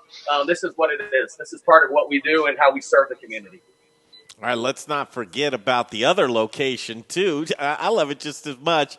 This location, how many square feet right here, guys? We're at about 4,000. A little under 4,000 here. So our showroom's definitely gotten bigger. We're able to bring in the new lines. We'll show you guys real quick. Andrew over here is educating some of our customers on the new smoker. Say hey, folks. Hey, good to see you. Gosh. But here's another new line we brought in. These Outlaw smokers. These are a lot of fun. These are beasts built in Indiana. So if you need a backyard assassin, something to get after it with, this is the pit for you. But lots of different pits. A lot of the same. We wanted to keep it a lot of the same too. Put up the Colorado flag. Obviously, that's important to us. Promoting Colorado barbecue here as best we can. But a lot of the same feel you guys know from Federal we've done down here as well. So that's kind of our store in a nutshell. God, it's beautiful. We're off and running here. It was hard to open a store when we couldn't promote it. But we've done our best to keep people socially aware and conscious. We're going to circle back later this summer when hopefully all this passes and throw the big grand opening party that this place deserves with the whole hog and the beer and the booze and whatever else, the music. So keep your ears tuned for that. Check us out. We'll be promoting that later this summer, early fall for a big blowout bash. Man, we met some cool musicians on an event we just did a couple Fridays ago for Project Angel Heart. Angel Relief Fund. We could probably hook you guys up with a cool band or two. Yeah, we'd love that. That would be a lot of fun. So look at this. All right, this is in Littleton. What's the address there, Tony? The address is 5599 South Rio Grande. I'll step outside here for you, show us kind of the facade. This building was actually built in the early 1950s. It had been a garage for many years, and when we found it, we just thought it would make the perfect little barbecue spot for folks to come in and get their fix. So Doesn't it look a lot like your other location on 25th and Federal? It's just got that same facade. Yeah, honestly, Greg, it is very similar. So the garage door here in front, we cut in another garage door and back and built a little loading dock to obviously get all the grills and supplies in. We've got a lot of space to grow here, this little area. As we grow, hopefully, and business continues to do okay. This little area here, we have plans to maybe do an outdoor kitchen outside here, where we can cook and kind of get things going and potentially feed the community later down the road. But that's for we got to get this place up and running first. Check that out. So right there, that house right there, if you go straight to that house and then up that street just a little bit, is that where Rocker Spirits is at? Yep. So Dustin's right. He's our new neighbor down here. So wait a minute. I know exactly. Yeah, now I know exactly where he is. Rocker's right around the corner. Down here. There's Dustin's spot right there. Yeah. Remember we went and looked at a pizza oven that was in between. Have there been some really interesting whiskey nights over there upon setup? Yeah, a few, to say the least. Dustin's not open to the public right now. They're still in here distilling and doing their thing. I know they're looking forward to getting back open, but and we are too, obviously, to go over and sit at the bar there and relax after work or something. So yeah, there he is. That's the double trouble, man. When you guys are going to have some block parties there. This is going to be just too much. Yeah. So we're really excited. Couldn't be more excited. The community down here has definitely. Clean that up over there. Hey, man, that's where the pizza oven was, man. Right that there. That is where the pizza oven Right where that forklift is. I know exactly this building. That's so cool. You guys got this building. I didn't know that. Yeah, we'll get you. Pull over here. Yep, just pull right here. We can unload you from there with our fork. I see. Thank you. Yep. So we got a big delivery coming in. Believe it or not, more grills. We got to get out the backyard. So. You got it, man. Thanks for your time today. I look forward to not only getting down there and seeing you, but seeing one of those barbecue classes again. The educational piece that you guys provide to our community is bar none, and I can't wait to get back in there and get some more education from you guys. Great. Well, we appreciate that very much. We look forward to seeing you guys again soon, and hopefully everyone stays safe and healthy out there, and we'll get through this together. Absolutely. It's just a matter of time. Love you with all my heart. Say goodbye to all the boys, and we'll see you soon. All right. Thanks, guys. Appreciate it. See you, buddy. Wow. What a cool facility that is, huh? Man. Lori, do you barbecue, Lori? I do. I actually smoke, too. Do you really? Yep. I love doing it. One of the things I've found. You have a smoker? I do have a smoker. Well, I've done nuts, cheese, eggs. I don't know if you've done eggs. I haven't done eggs. Turkeys, hams, that kind of fun stuff. Smoking eggs? That's what I was going to say. Yeah. Smoking eggs? Yeah, smoking eggs. Do you hard boil them first, or do you smoke them raw? And how do they come out? So basically what you do is you, when you're done with your smoker, and you pull the meat out, you can just put them in there and then just let the heat go down to 0 and it smokes them. So I can understand that you're cooking the egg. How does it get the smoke flavor through the shell? Oh, because it's porous. Oh, is it? So, yeah. It's not a strong flavor. It's just fun to do. Just something interesting to try. I mean, I'll get. You know what is not fun to try when it comes to smoking? Because I tried this at my last job. Is I tried smoking celery. Why? Because remember when I was on that celery kick all the time? Yes. And celery's disgusting, and so I was looking for a way to make it less disgusting but still healthy. And so I smoked a bunch of celery. Yeah. It makes it more disgusting. It makes celery more disgusting. At 3:45, Larry Hers from OCN Eats is going to join us. In the meantime, we're catching up with Lori Lynn. I always forget because I've known you for, probably half my life. Or what. Didn't I hire you? No, I think Mike Wolf hired you. Oh, okay. You might have said, hey, give that kid a shot. You know that guy over there? Which would have been cool. Things have changed so much, and we worked at iHeart for many, many years. But I always confuse your last name because it's only changed once, too, right? 3 times. 3? Has it changed? This is my I always knew second Lori Lynn marriage. Bellows and then Lori Lynn Barker, right? Oh, okay. So you didn't know me with my maiden name, which is Schroeder. No, I never got the Schroeder. Yeah. No, I never went back to it. So. I thought it was Lori Lynn. Oh, Lynn was her last name? Yeah, a lot of people think that. No, I'm not Southern. It's just Lori was a very popular name when I got into radio. Yeah. So she My mom's it could a be Lori. LL. Is it Lynn? Nah, she's a Laura, Laurie. Oh, okay. Yeah, I don't like her either. But Lori, Mouthful, the podcast. Mouthful, the podcast. It's new. It's fun. It started out as a podcast that I did with my friend Mandy Connell. Uh-huh. And I was just going to do food. And then I started going to these other places and other people. And now I'm doing it all about makers and people who do good in the world and food trucks and dog food. I mean, I know that sounds bizarre, but I love dogs. We've always been trying to figure out a way to incorporate animals into the... Other than ones you eat, right? Yeah, that's right. So, dog food, I mean, and I told it, and I am not the idea guy, and saying that out loud is Greg, that's putting him mildly when I say I'm not the idea. I don't know anything about anything. In fact, he's not. He's so much not the idea guy that whenever you have an idea, it's no good. No, or can't be done. No. Now, be fair. That's not. I play devil's advocate a lot, and I don't know if I'm secretly trying to sabotage my own career and Greg's, or it's just my nature to play devil's advocate when he says, "Okay, here's what I want to do," and I go, "Yeah, but I don't think that we can get the thing around like that." Yes and no. But I don't have good idea. I don't have any ideas. So when I have rare ones, or good ones, it's even more rare. But one of the greatest ideas that I've ever had is to incorporate animals into this show in some regard, because everybody has a dog and everybody has a cat, and and their family, and the food they feed them is just, I mean, some people obviously feed them better food than what they eat. I mean, I know dogs that eat better than I do, but it's by choice. I'm eating garbage by choice. They don't have a choice. So any ideas you have in regard to animals? But I'll just give her a plug now. There's a dog treat company here called Smart Cookie. Okay. And she is fascinating. She has her own kitchen.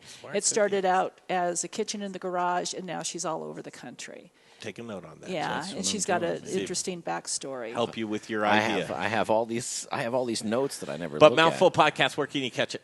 On Podbean, iHeart, everywhere. Oh, cool. And it's Mouthful, and you can put it in as just one word or two words. I think it's really cool. I mean, the whole look I like. I love the logo. Mouthful with Lori Lynn. I love the logo. That's right.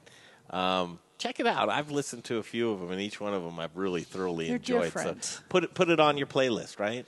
Put it on your playlist, and if you don't want to listen to the lady who's doing therapy with horses, but you do want to listen to the lady who owns What Would Jesus Do? There's a little bit of.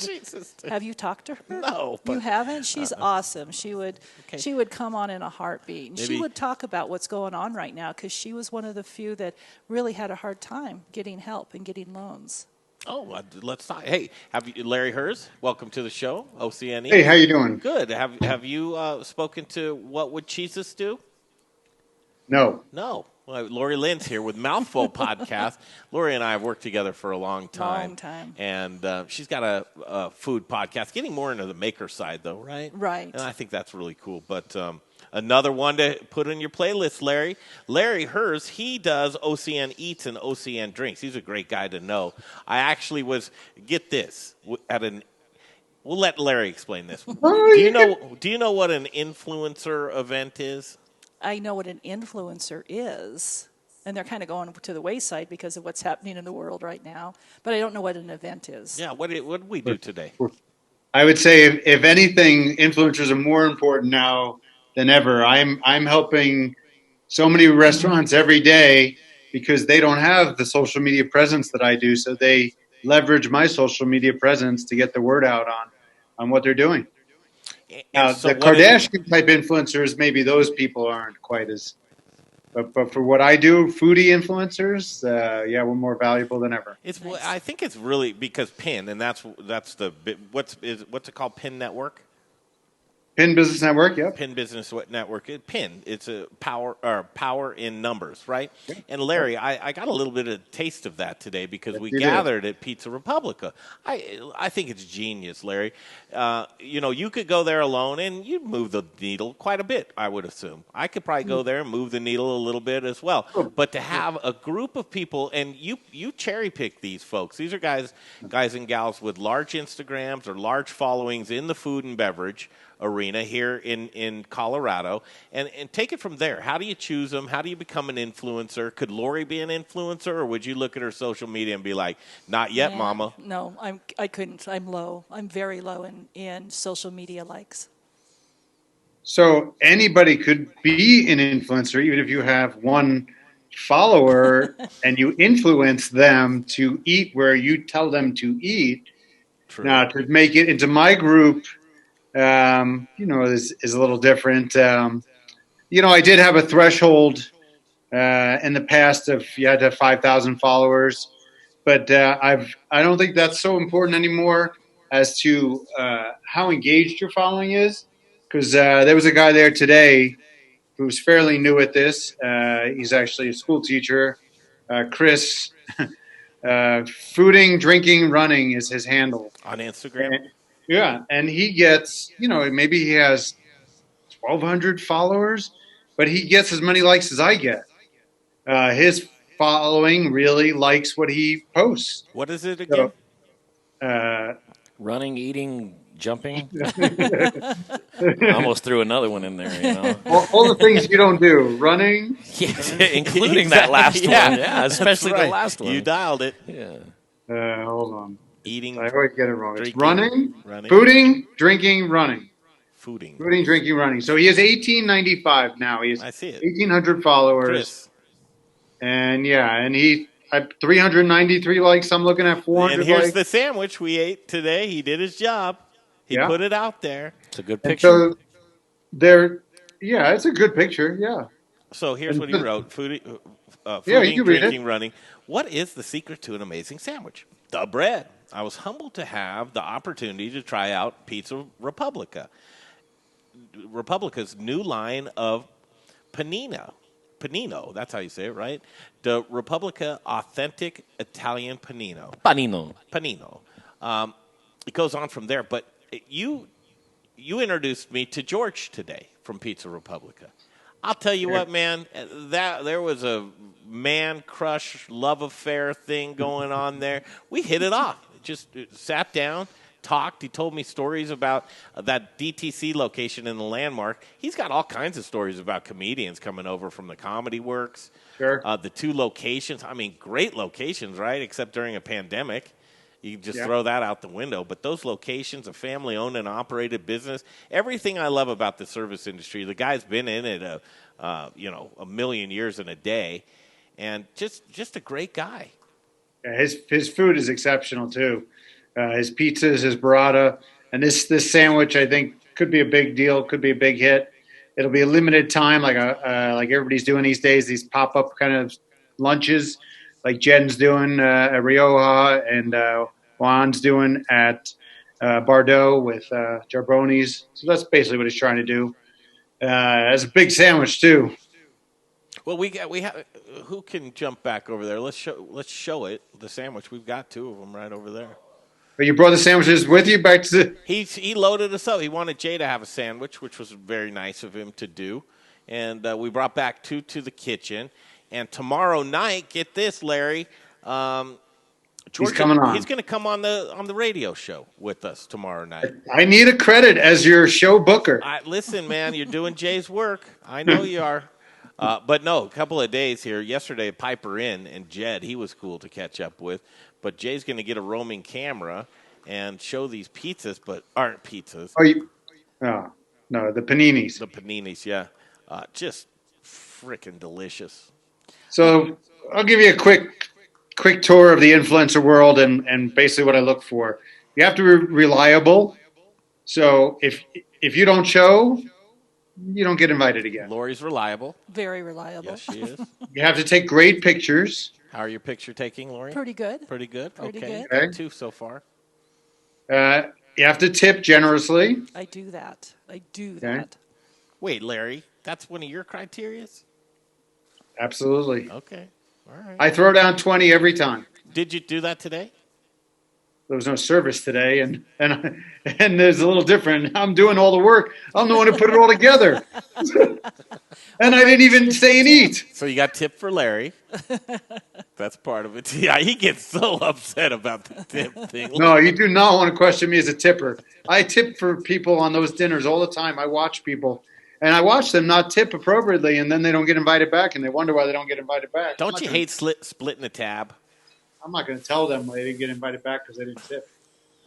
You better tip. No, tipping is very important. The rules of the group are tipping. You have to post on the feed and the story. You have to, show up when you say you're going to show up. And, so there were all different types there. We had some handles like Top Denver Restaurants and Dining Out Colorado. They're in the 24,000 follower range. Everything down to, I think Colorado Foodie was there. She's, somewhere around 1,200. Showing those sandwiches right now. What do you think, Jay? Good stuff? Yeah, man. Right up my, and I made a video today with Lindsay down there, the operations guy. Yeah. And I told him, I'm like, man, listen, bread is my thing. Some people have this. And that right there, I'm not saying it's more bread than meat, but they don't skimp on the bread. Like, they give you, like, the fat bread, and that's what I need. Because when I eat a sandwich, if I'm eating it, Larry, and the bread's so thin that the meat and the juices start to go through the bread, I mean, I'll eat it because I'll eat it, but I'm not happy with those sandwiches right there. Thick. It was the thick flatbread. Oh, dear you God. You can smell it over here. Have you had any my God. Jay, have you had a bite? He hasn't had a bite. No, I'm weird about eating. I don't like to eat unless I'm home and half naked and I have everything in place to where I'm now. And I can rationalize all of it, Larry, but we don't have enough time for it. I want you to have. I get it. I think most people get it. You want to. Okay. Well, let me hold on. Let me put a little bit of me on camera so that people can really get Larry. in. So, because I have a weird diet, I have this 80-20 thing where 80% of the time I eat, or 20%. No, wait, yeah, 80% of the time I eat healthy, organic, vegan stuff. An apple, right? Where's my apple? It's over there. I haven't eaten it yet. A handful of nuts, a little bit of this, a little bit, until I get home. And now when I get home, that 20% all bets are off. is anything goes, right? I mean, animals, people, I'll eat human meat. I mean, I'll try it once. That's all I'm saying. So the fact that 20% is smaller than the 80%, you covet it. I want to covet it and maximize my enjoyment. And to maximize my enjoyment for a sandwich like that, especially like to the thought of eating that sandwich here ruins it. Yeah, it's not. It's just a rate. No, but sitting at home, I got Netflix on. I'm in basketball shorts. That's what this sandwich is gonna. That is gonna be like a religious experience. Okay. For so me. Jay will be able to report back tomorrow. Larry is the thing. I thought I was a weird dude. I think Jay's a little weirder than me. Oh man, by far, Larry, you are not weird at all compared to Jay. You are like Mr. Normal, man. You're Tom Hanks compared to Jay. I don't know what that means. Tom Hanks is pretty. Yeah, that was. What do you think Tom Hanks is like the most right? normal dude you would think about? No. Yeah. Is he a bizarre guy? I don't even know. Well, I mean, okay. All right. He's everybody's dad. Yes, he is. Larry, your daughter, happy 19th birthday. Oh, good. It's funny. I was going to give her a shout out, but better the host give her a shout out. Well, imagine being 19 again, right? What did you worry about? You wouldn't want to do it? I would not want to be 19. Oh, I would in a heartbeat. No. Yeah, you crazy? Lori's crazy. Now we know Lori's crazy. Larry, did you like being a kid?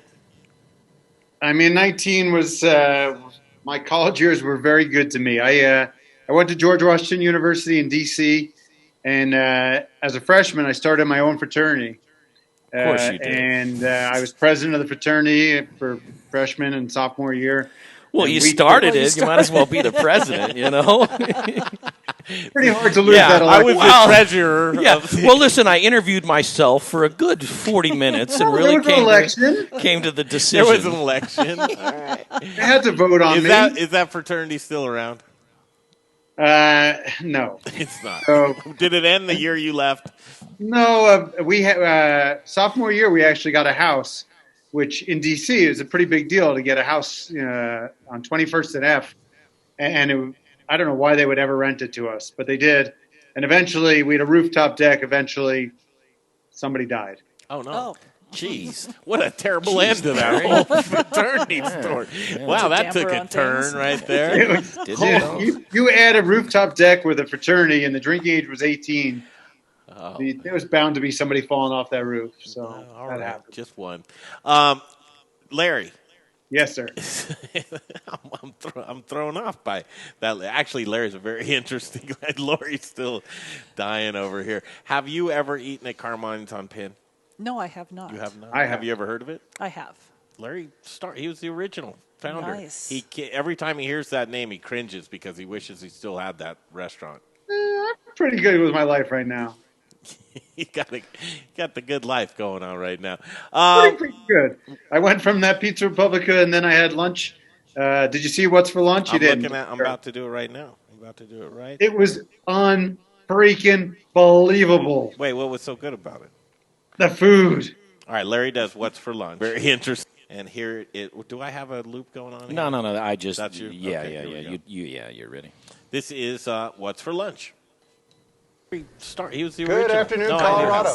Every time he hears that edition name, of he What's for cringes Lunch. because he wishes. There is some double coming out. That's of not there. me though. Man, I'm telling you. Okay, it is. All right, it is. Sorry about that, Okay, everybody. it is. It's every damn day. Here we First, before we do anything, I didn't tell you this. Today is my daughter's 19th birthday. Oh, happy birthday. Shout out to Lindsay Hers. Happy birthday. I'm sure you're going to kill me for telling the whole Chicken, man. country, Oh, basically. yes. It's your birthday. Actually, you're not going to eat any of this, so I'm going to eat all of it. I'm not bringing any of it home. So back to Leah Jane's. When did you guys open? It was February 21st, so right before the virus.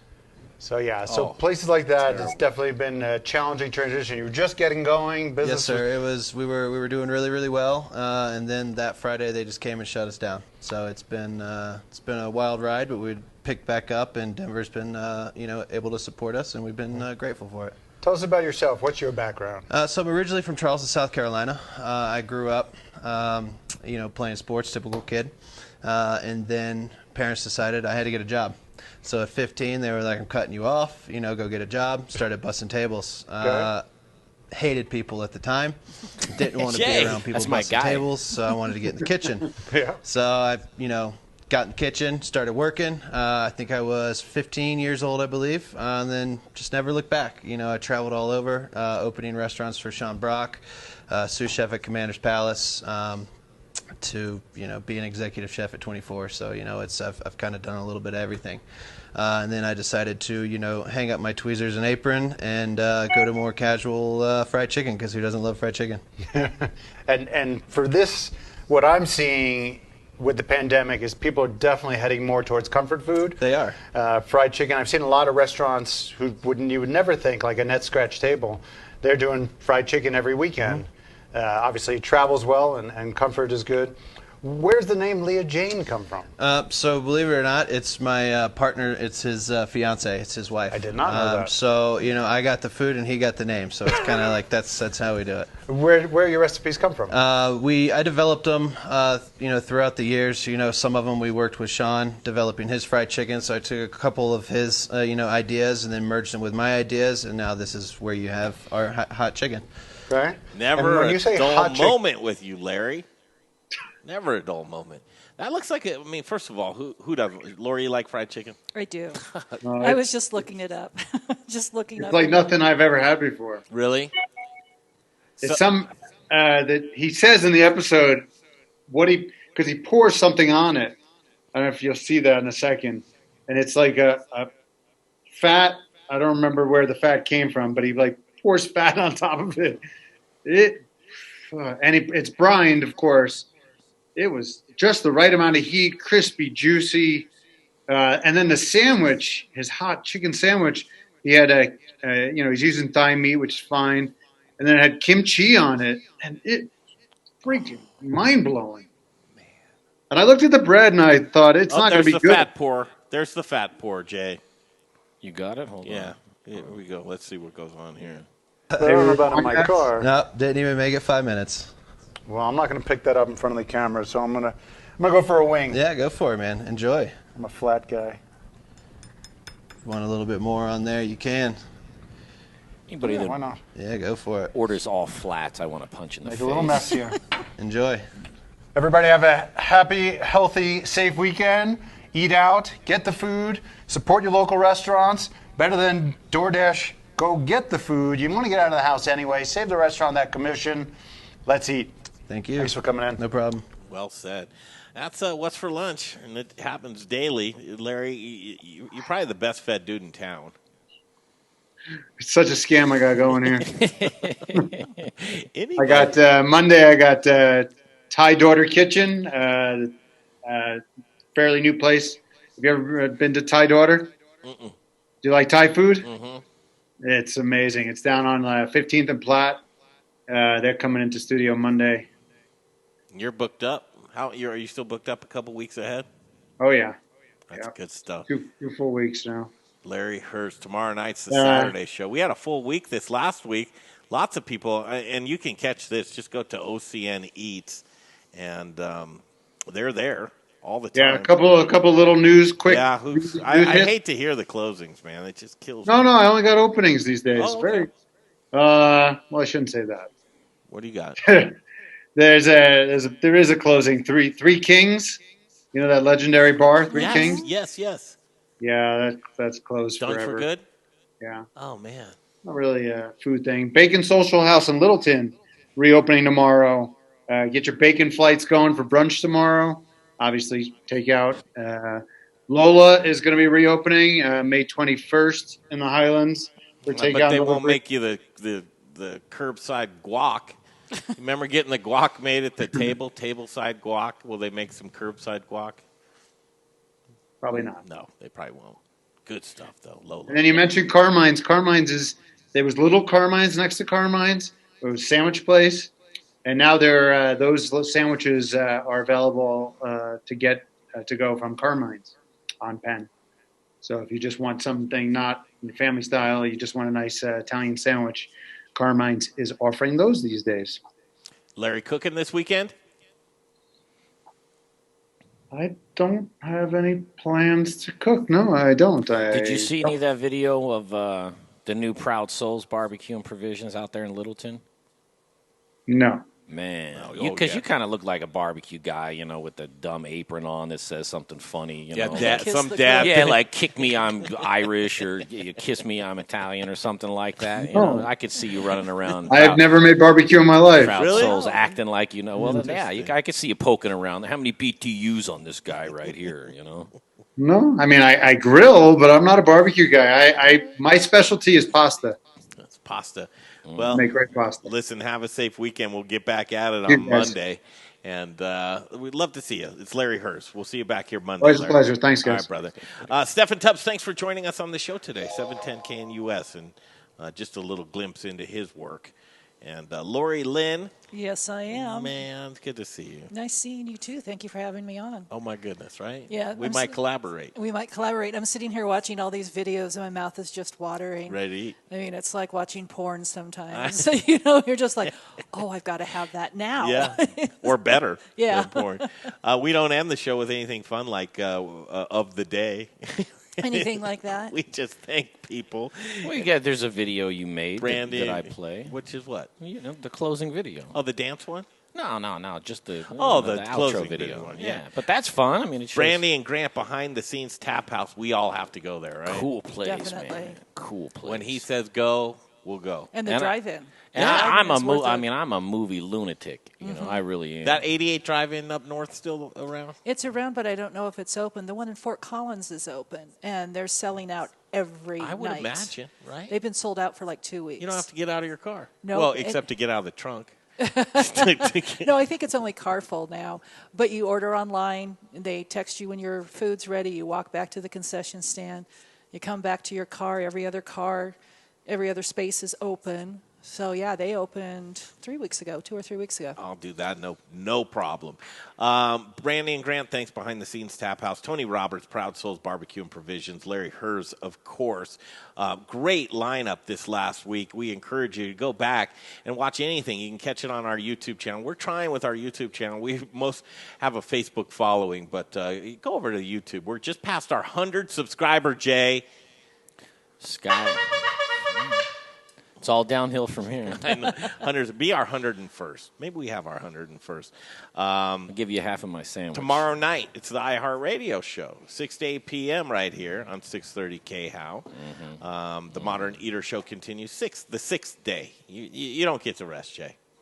But Pizza Republica, George is going to come in. He's going to bring some wine, too. And burrata. He should bring his burrata. It's amazing. Is that it? Mm-hmm. Okay. I'll show the video I made, down there, showing the bread and the pizzas and cooking and stuff. Tomorrow night? Yeah. Okay, cool. Everybody else this weekend, kind of ramping back up, and it's Friday. The weather is good. I know everybody's looking to get back at it, but whatever you do, just go slow. Just go slow. Take it all in. You don't need to be the first to anything. Don't rush around. The traffic is already back to horrible. Hate that. So for Jay Parker and Lori Lynn, myself, Greg Hollenbach, we'll wish you a good afternoon, and we'll see you back here tomorrow night, 6 p.m. The Modern Eater Show continues.